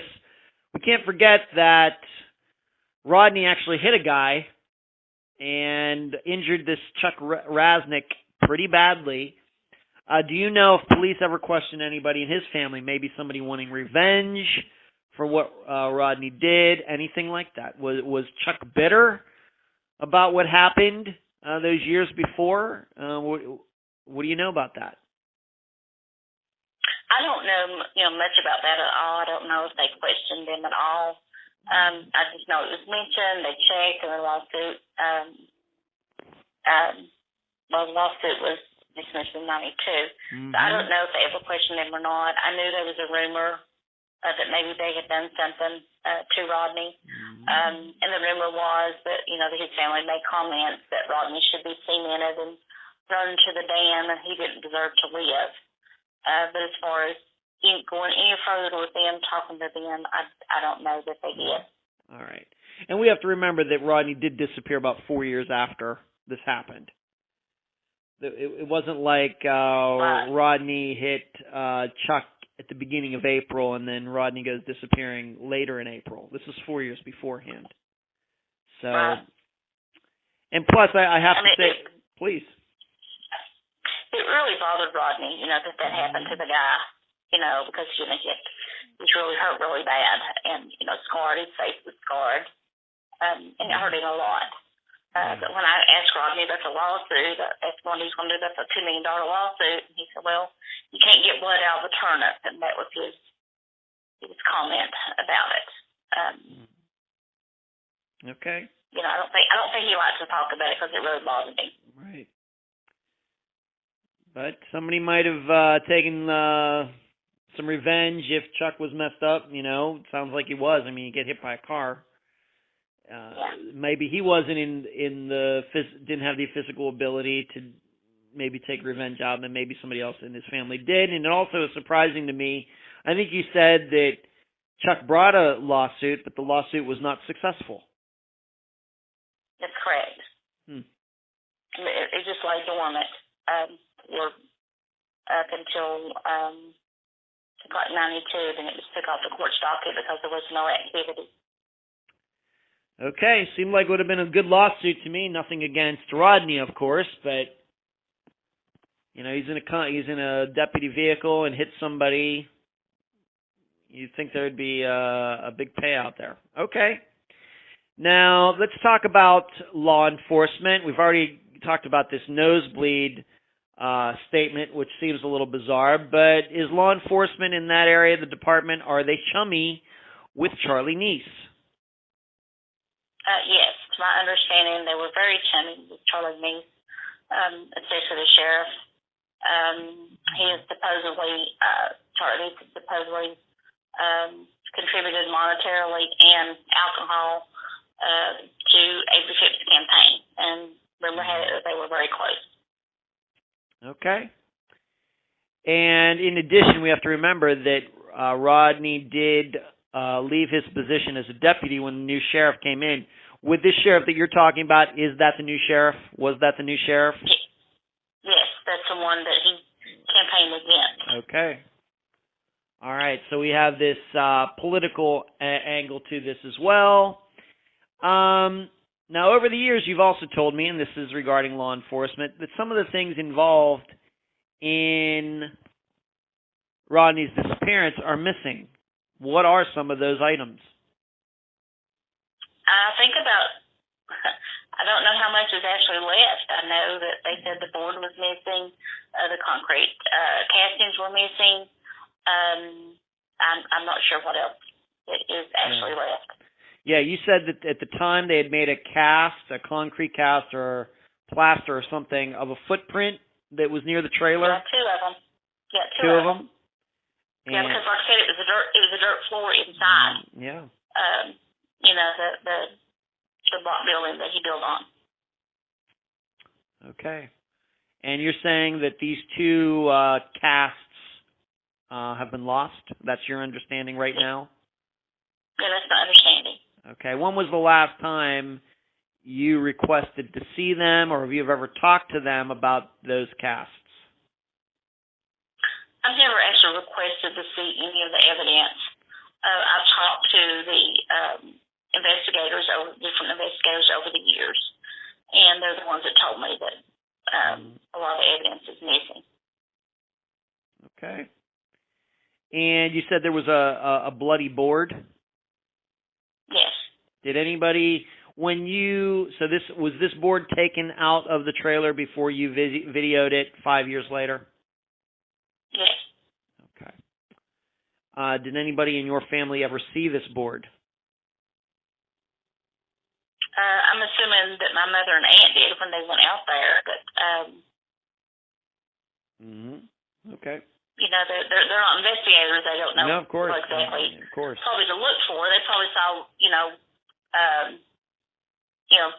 traces of blood here and there, with the naked eye, and just going in and looking and sort of, two women sort of fearful too of, sure. What they may find, miss their brother, and just, let's look and get out of here. And, they tried their best not to touch touch anything they shouldn't, and move the truck.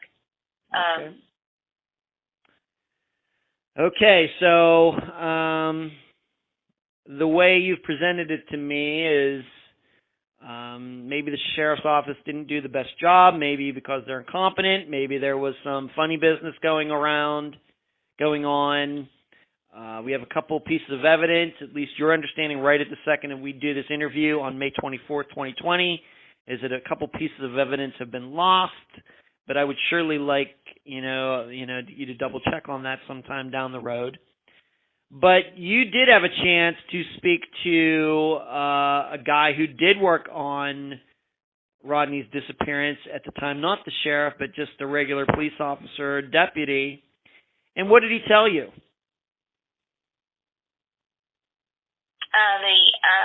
Are you talking about the investigator who was on it to begin with? Well, yes, that's right. Okay. Mike Stanley was the original investigator with the county. He would try to work on Rodney's case. He said he would go out there and sit on the steps and try to think and try to picture and figure out what had maybe happened. Mm-hmm. His idea was that maybe Rodney came in, was hit from behind, and there was a scuffle of some kind there in that block room, and that Rodney was taken off in his own vehicle and the vehicle brought back. That was the scenario he came up with. But he tried to do some investigation.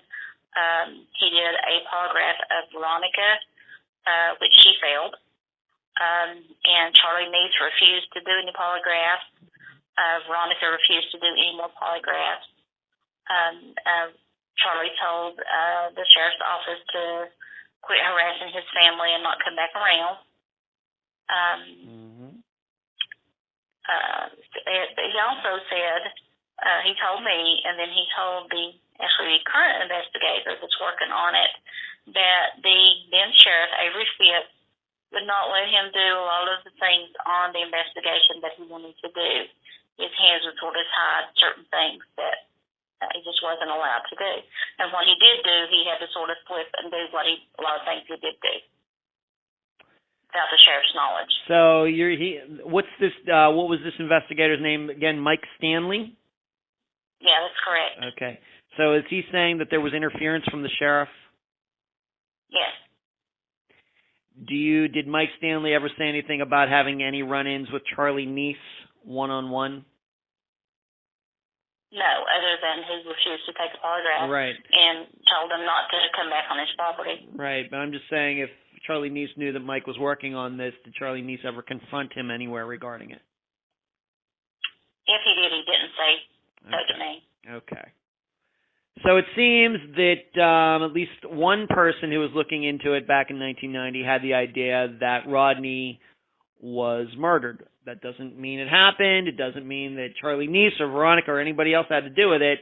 But in looking at the things on the scene at the time in May of 1990, he came to the conclusion that Rodney showed up there and one or more people attacked him. Yes. Okay. All right. And frankly, being that we've covered some of the evidence so far about the blood, about the truck with the tailgate up, and things, the story that he tells is at least conceivable. It certainly fits the facts, but maybe some other things could fit the facts as well. Well, we've talked about CHARLEY Nice quite a bit. He is Veronica's father. Doesn't sound like the nicest guy in the world. Even if he did have some connections with the sheriff's department and everything, have you over the last 30 years, did he ever offer up an alibi as to where he was that evening that Rodney disappeared? No, he refused to speak to the sheriff's office, so I guess my answer is no. Okay. Has anybody in your family over the last 30 years tried to talk to him? No. Okay. He's dead now, but no. Yeah. No. He unfortunately is deceased now. Yeah. I got brave one time and saw him go through town, and I followed him for a little ways. Did you? I did. I followed him. He turned off the main road and started going up the dirt road, and I got afraid and turned around. I was just really mad anytime I saw him or Veronica out. It just I just got full of anger, and I don't know what I thought I would accomplish by following him. I tailgated him the whole way, but he was gone. But then I got afraid and turned around. I bet. Okay, so we have this guy who seems to have a surly reputation, and we have to remember that allegedly CHARLEY gave Rodney a black eye. And there's just something I have to admit, and I don't mind saying this on the air. There's just something about that seems weird. I mean, Rodney would have been a early 30-something guy. What was CHARLEY, in his 60s? Maybe late 50s? Yeah, I guess. And my mother is 80 now, and I think he was around the same age as my mother, so. Okay. It's just something for me to believe that a guy who's roughly 60 years old would be able to give a black eye to a 30-year-old. I would think that the 30-year-old would just beat the crap out of him. Rodney was small. He was very stout, so if somebody got in the actual fight with him, it would take more than one to get him down. Well, yeah, it just seems to me that in your general fight, I think most people are going to take a 30-year-old over a 60-year-old. And so if Rodney had a black eye and that was the extent of his injuries, I'm just wondering why he just didn't try to go back at CHARLEY, no matter what CHARLEY's reputation was. I don't know. Yeah. So he may have just pulled out. I don't know. Yeah, it's just hard to say. Okay. So CHARLEY Nice is not with us. To your knowledge, can CHARLEY Nice be connected to any other disappearances or acts of violence in the area? I know that we had talked about, I don't know if we really want to get into this, but there was a rumor that CHARLEY Nice killed somebody back in the 1960s and somebody else got blamed for it. In the 1960s, my daddy's brother actually told him that he was with CHARLEY Nice the night that he killed this other man, and they took the man and put him in this Albie Nice's yard so that Albie would be blamed for his death. And Albie did get blamed for the death, and my understanding is he just spent a little time in jail for the murder, and that was all. And it was told that CHARLEY had gave an alibi that he was with these two other women during that time, so he wouldn't be made to appear like he did it. Right. And I don't know what to make of that, but the listeners should know I found the article from way back in the early 60s that you're talking about regarding Albie Nice, and he was found not guilty of murdering that guy. Now, why, we don't know. I don't know why the jury came to that conclusion. I don't have any transcripts or anything, but I will surely, by the time that the listeners hear our voices, Marlene, I will have posted our article, and maybe somebody can make some sense of it.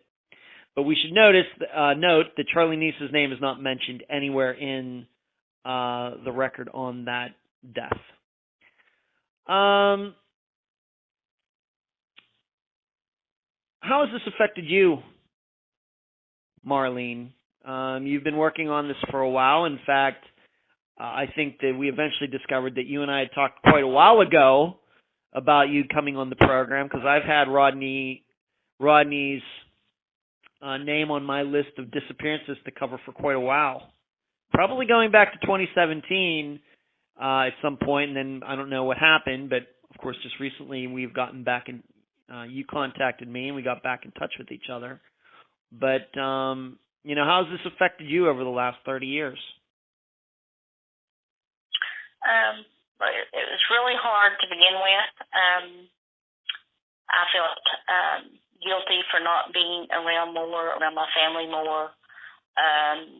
My mother, when she was sick, I was, controlling had a controlling husband at the time, so I wasn't around my family more than what I had liked to have been. I wish I had been there. Maybe I could have noticed something. Maybe I could have found something earlier, talked to Rodney. I don't know. And then when all this started and the sheriff's office started making me the contact person, I would talk to the sheriff's office, the investigator, not the sheriff. I talked to Mike's family on a regular basis. He would update me of what kind of leads they gotten, what they followed up with, what they found. If they found Rodney, I would be the one they would contact. They found some bones one time. He told me they found them, where they found them. Then he contacted me back and told me that they were from a bear. I was on the edge of one, thinking anytime I talked to him, he was going to tell me something. He was going to tell me that they found him alive, they found him dead, whatever, or that somebody finally told me what happened to him. And there were people that had called me anonymously a time or two, saying that they knew what happened to Rodney. One person told me that they were at a party in the field. Things got out of hand, and several people were there, and they killed him there. Somebody else said, that this other man, that's a friend of Charley Niece, Basil Wilson, had him and Charley together, killed him, and they fed him to the pigs. That they put him in an empty coal car or an abandoned mine or well. And, so all this, I still, to this day, 30 years later, I still have dreams about Rodney. I have never in my life seen a decomposed body in my life, but I would have dreams of certain places of it being Rodney's body, and it decomposed, and where it was, and how it was laying, and real vivid on what he was wearing, and just the smell, just the whole thing, in my dreams. I'd also dreamed that I'd run into him. I would be so mad. I would hug him, and I would be, then I'd be so mad, and I would look at him, why did you do this all these years? Why didn't you tell us you were okay? I mean, it's a constant thing, for 30 years to go on. And on anniversaries, like his birthday is in October, Christmases, we miss him at Christmas. Anytime that I try to, the newspaper or the television stations have never contacted us, say, hey, can we do a report on Rodney? Even from the beginning, I contacted, I don't know how many radio stations to put it on when he was missing, see if somebody could find him. I contacted all the local newspapers, say, can you run this in your paper? 1 year anniversary, I had them run in the paper, and I had them do, they actually did an article, a news article last month on the anniversary of his 30th year anniversary of his disappearance. I contacted them to do that. And each time that I do this, I contact somebody to do this or that. You sort of relive the whole thing. Sure. Again, and it brings it all up. And each time you start remembering maybe a little bit more bits of this, that, and the other. And, and I start talking about it with my mother and my sister. Hey, remember this? And, and I've got a big file of all the newspaper clippings. I've got notes. Anytime that the investigator would call me, I would find any kind of piece of paper I could and write a note on. Some of those notes don't make sense to me now. There's names and places and just I don't even know what some of them are now. Because any day I would hope that they would call me and tell me he was found, and none of my notes would be relevant anymore. So it's really took a toll on me because, like I said, he was more like a brother than an uncle. Yeah. And and his mother, she passed away. Just a few years ago. She was 98. Wow.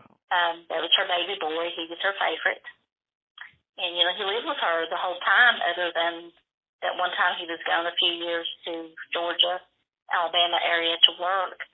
And the time that he was married, and just a few months when he lived with Veronica, he lived with her all his life. And she really missed him.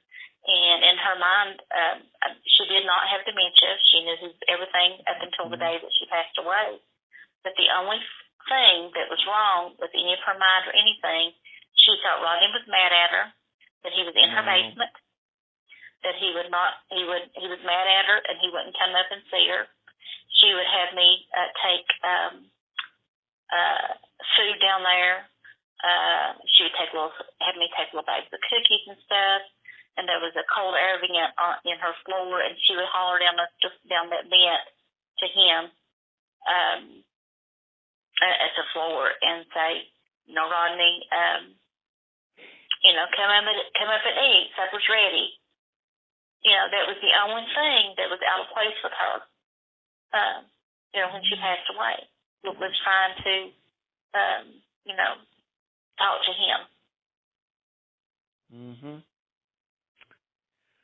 Wow, and you have to remember, please. We had just really hoped, that something could have found, before she passed away, so that she would know. Sure. Then again, maybe it's best for her to think that he was still out there somewhere living, and it just broke my heart to see her think that, that he was living downstairs, and she would have me help her walk down there. You'd have to go outside she could no longer go down the steps to the basement.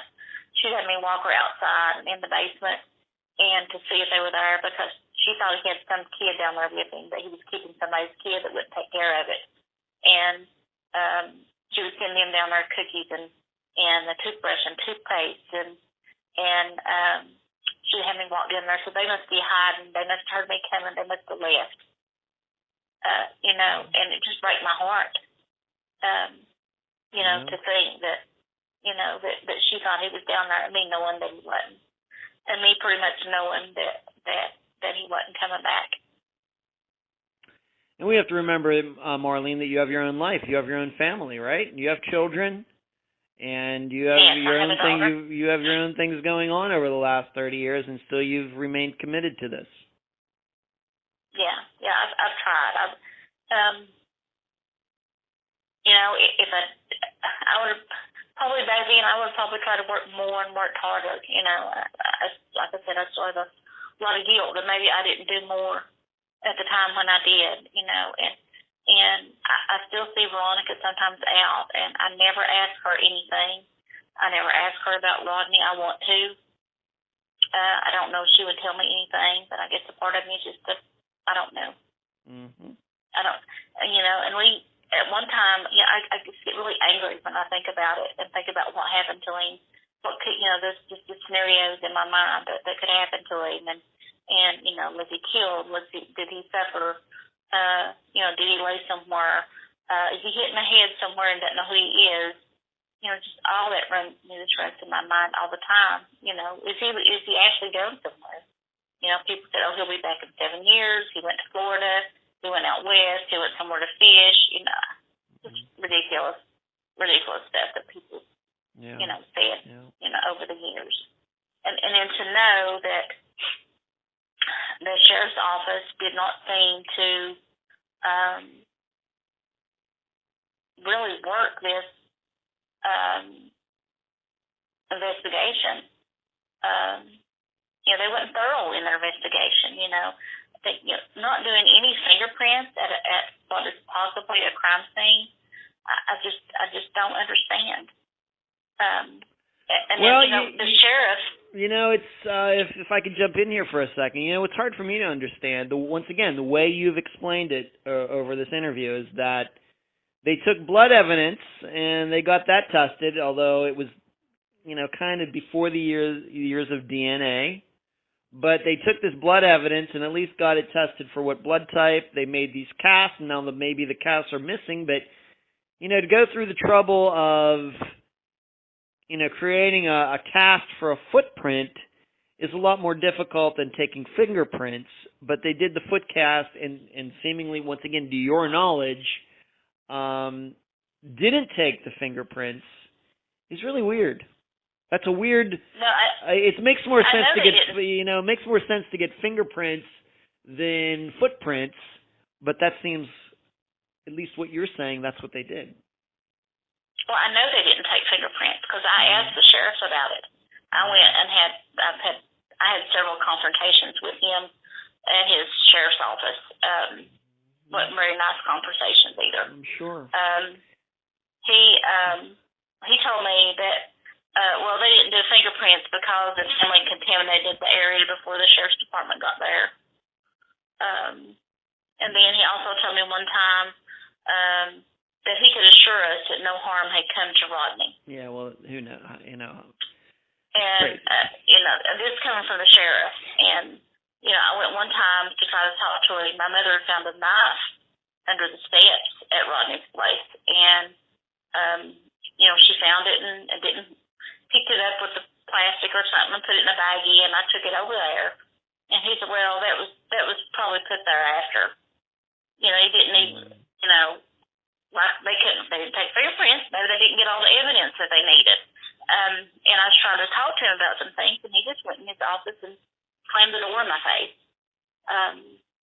He was just real disrespectful to the situation. That we were in. Yeah. I guess what I'm saying in my comments before a minute ago is that it's not like they didn't do anything. It's just what they chose to do seems odd. They did do things. They got the blood tested. They took the footprint cast once again. Maybe good things to do. I don't know, but it just seems to me that why did they choose to do those things and not these other things? We don't know. Wow. We don't know. And, the state police was involved. They did some, a little bit on their own, but of course they were just assisting the county. So there was a lot, I guess that they weren't the lead of to do. And I asked the sheriff one time, and he said, well, they didn't have it anymore. They gave the case over to the state. They didn't have the file anymore. They gave it to the state. And then another time he said they gave part of it to the state. They were working on part of it, and the state was working on the other. Which none of that was true. I contacted the state police investigator, and, no, it wasn't so. Okay. And I don't know why that didn't raise red flags to them that, hey, this sheriff is something wrong here, that he's not doing the things, he's supposed to do, and he's lying to these people about what's going on. Well, it's just tough. I think that we've covered 170 disappearances now, and this one stands out because we usually don't have any sort of blood evidence, any evidence of any violence that happened at all. And so Rodney's is one of those rare ones, and it just doesn't seem like it was used to the best of, the ability, the help that it could give. And I know what people are going to think. I'm not saying they're wrong. Maybe the sheriff knew what went in. We can go through that all day. But I think what's important now in 2020 is what kind of relationship do you have with the police department? I'm going to guess department today. I'm guessing that sheriff is not in charge anymore. No, he's not. Okay. They even have a new sheriff now that just took over at the beginning of the year, and I haven't met him. I haven't talked with him anything about Rodney or an investigation whatsoever. I have talked to the investigator. His name is Mike Stidham. He was investigator with the previous sheriff, and this sheriff, continued to, keep him on. And he said they have tried to, there's so many missing pieces in the file. They couldn't read maybe another investigator's handwriting, didn't understand some things. And so he thinks now they've got a pretty well complete file on Rodney. He wants to try to set up a meeting with all the investigators that he can that actually work this case to try to brainstorm and see if there's some things some remember that maybe not written down or they can't quite grasp what's going on. He hopes that can take place. You mentioned the blood and DNA. Back after DNA did start coming into play in investigations, and because it wasn't at the time Rodney got missing, they did a swab of my mother and her siblings and my grandmother to try to see if the blood could be that of Rodney's. Okay. They went back to the mobile home to try to get them. The blood is still there. But when they sent it to the crime lab in Roanoke, Virginia, they said it was too old and out too long and deteriorated enough for them to take anything from that to see what the DNA is. Wow. So that leads me to believe that there's no longer any blood sample DNA with the Dickinson County Sheriff's Department. Or why wouldn't they send it to be tested along with his other with the DNA that they have? Well, I can tell you, Marlene, and I know you're going to be looking for it. I would certainly like to see this picture in that video. Just to get. I'm still looking. Believe me, it's really bothered me that I cannot find pictures that really mean a lot to me.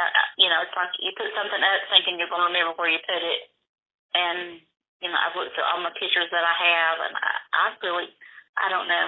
I went back out there and took pictures because I went out when my sister and I went out there. We went inside the mobile home, which they never said anything ever took place in the mobile home. But there was blood on the wall down the hallway in the mobile home, and there's one place that looked like a bullet hole. So I took pictures of those and stuff, and I actually contacted a man that used to be a state police investigator, and he met me there. And he went in with me and looked outside the block room and inside, and he said, yeah, it does look like blood on this side wall. And he looked and he checked out the bullet hole thing, and he said, yeah, it looks like a bullet hole went through here. But he said, but since it wasn't found when they did the original investigation, they can always say that it was done later. No, that's true. Still, but if they had done their job and done pictures and everything, if they done pictures inside, then some of that should be in their pictures too. I agree with you. Do you have a website or Facebook page or anything set up for Rodney's disappearance, Marlene? No, I don't. I've never even entered my mind to actually didn't do anything like that. Okay, well, I don't know why it didn't. But well, maybe if you think you can do that on your own, that's great. If not, I've had several listeners who have helped guests set up Facebook pages. If you're unclear on how to do that, I'm sure that we can lend you some help in that area, of course, for free. We're here to help. So, hopefully you'll let me know if you need something like that. Okay, I appreciate that. I think that even despite it being 30 years, I think that would certainly raise the profile of Rodney's disappearance for sure. For sure, especially now that you've been on Unfound, you get a Facebook page going, et cetera. That can certainly add more attention, and then on top of that, starting to work with this new sheriff and whoever else, maybe we can get things really jump-started again. Well, the investigator said that he thought the new sheriff was on board with everything and really determined to close this case. But, great. I mean, I've heard that for 30 years. I've heard that for many years. And I'm sure a new sheriff might would like that under his belt, but all this has been this long, and he finally helped solve it in some way. I'm sure that that would be good for him in future elections and his people looking at him in the public and what kind of job he's doing. Right. And he's a young guy too. I don't know how old he was. He was probably real young when this happened, so I'm sure he doesn't. Maybe he doesn't. I know anybody in Dickinson County remembers this. It's, I remember that. I remember when that happened. So it was known around here, but not outside of this area. Small area. Do you know if Veronica over the last 30 years has ever made a comment on Rodney's disappearance? Not to my knowledge, she hasn't. Hasn't ever got back to you through the grapevine? Well, she was out. She was at this party. She was at this store. and somebody who knew she was connected to Rodney asked her something about it, and she made a comment. Nothing like that. No, not to my knowledge. Okay. Nothing like that has ever gotten back to me. Okay. Like I said, I've always wanted to ask her. I've thought of ways over the years that probably wouldn't be legal to try to get to her to ask her, but I wouldn't go that far, even though it's in my mind. It is totally legal. There is nothing that can stop one citizen from talking to another citizen, unless there's some sort of restraining order. Other than that, you are perfectly within your rights to ask her about it. Now, breaking into her house, no. But seeing her on the street, calling on the phone, going up to wherever she lives and knocking on the door, those are all very reasonable. There's nothing. I mean, I know it's kind of unusual. It might give you butterflies and everything, but there's certainly no law against it. Well, I can't get the sheriff's office to go talk to her. Well, that's why maybe you may have to go talk to her yourself. Yeah, I don't know if they're trying to get together a whole bunch of stuff and go to her last, but 30 years is a long time to get a bunch of stuff and go to her last. I don't know that any of the investigators or anything have talked to her since the early 90s. Well, that's why you may have to do it yourself, Marlene. Yeah. That's what we do here. I'm not a fan of waiting around for the police to do things. Everything that I talk to Unfound's guests about is all about taking, being proactive and doing things themselves. Okay. I would recommend anyone, if anything happens, I would call the state police first before I would call the county, because you may have a better chances of getting more professional things done. Because around here, the local sheriff's office, or they don't have a lot of training, and a lot of probably evidence collection, and a lot of it's. But around here is good old boys, buddies and friends, and not as professional as maybe a lot of the agencies are. I mean, not that a lot of them don't do a good job. A lot of them still do a good job, but when you get more in-depth things other than just arresting somebody for drunk in public or something like that, they may not have as much knowledge as needed. Marlene, any last words before we complete this interview?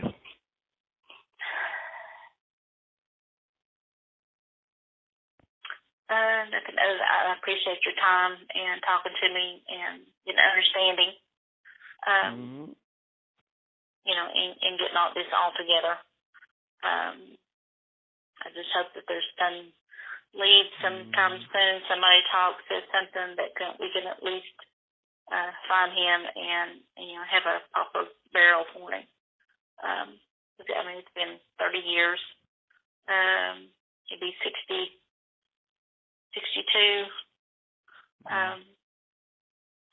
Before long, it's going to be. Oh, you remember way back many years ago, there's this deputy that mentioned, and nobody's going to remember a name or anything. It's just going to go to the wayside. But at least for now, their case, it's never been closed. The case is still open with the county. So there's a little bit of hope maybe that somebody will take an interest and try to find out something sooner than later. Marlene, I appreciate you being on this episode of Unfound. Okay, thank you so much. You're welcome. And that was my interview with Marlene Gullett, niece of Rodney Kiser. I thank her for joining me and all of you on this episode. You should know that from the time I started talking to Marlene back in March, this was actually the second correspondence we've had. We first met online back in 2017 or early 2018. But since we reconnected, she has been trying to find pictures and video from Rodney's trailer. According to her, and as you heard in the interview, she says these items will show the blood inside the trailer. However, Marlene hasn't found them yet. An investigator says that he has video of the inside of the trailer on DVD, and he said he was going to send it to Marlene. However, she did not receive it before the publication of this episode. To be clear, I personally haven't seen any videos or pictures of the inside of the trailer, so I can only go by what Marlene said as far as a description as to what they show. I promise that once I receive them, videos or pictures, no matter when that is, I will post them in all the places you can find Unfound visual media: Facebook, YouTube, Twitter, and Instagram. As for Rodney and his disappearance, it makes a lot of sense that Charley Neese did something to him, whether Charley surprised Rodney at the trailer or they planned to meet there and something happened. Then we add in the unprovable comments Veronica made about the stolen cigarettes, getting a phone call from Rodney, the letter, the flowers. It's easy to believe Veronica knew her father did something to Rodney. Very easy. In fact, if we had to list suspects, we'd only write down one name: Charley Neese. That doesn't mean there couldn't be someone else. We just don't know who that could be, since nobody else seemed to be having an issue with Rodney. Yet, I have two problems. The first one is there is no proof Charley shot Rodney's tires out. And there's no proof Charley gave Rodney the black eye. Yes, I know that's what Rodney told everyone, but are we to believe Rodney never retaliated in either incident? Were there no witnesses? Moreover, are we supposed to believe a 60-year-old Charley got the better of a 32-year-old Rodney? No offense to the 60-year-olds out there. There's just something about it that makes no sense to me. The kicker: Rodney started dating Veronica after one of these things happened. The second problem I have is, so Charley Neese attacks Rodney at the trailer. There's a fight. Blood goes flying. The blood that was still on the doors and walls 5 years after Rodney disappeared. Yet, it's only one blood type. Just one. Did Rodney not get in any bloody shots against the man or men who attacked him? And even if the attacker had the same blood type as Rodney, I believe labs, even before DNA testing, would have been able to tell there was blood from more than one person on the interior of the trailer.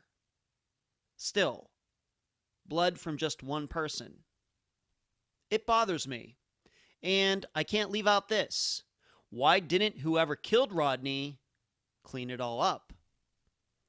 Yes, it looks like something happened at the trailer. And if I could get the video and pictures, we could all make decisions for ourselves. Overall, I think there is reason to believe this is more than how it looks. Or maybe I'm playing with fire.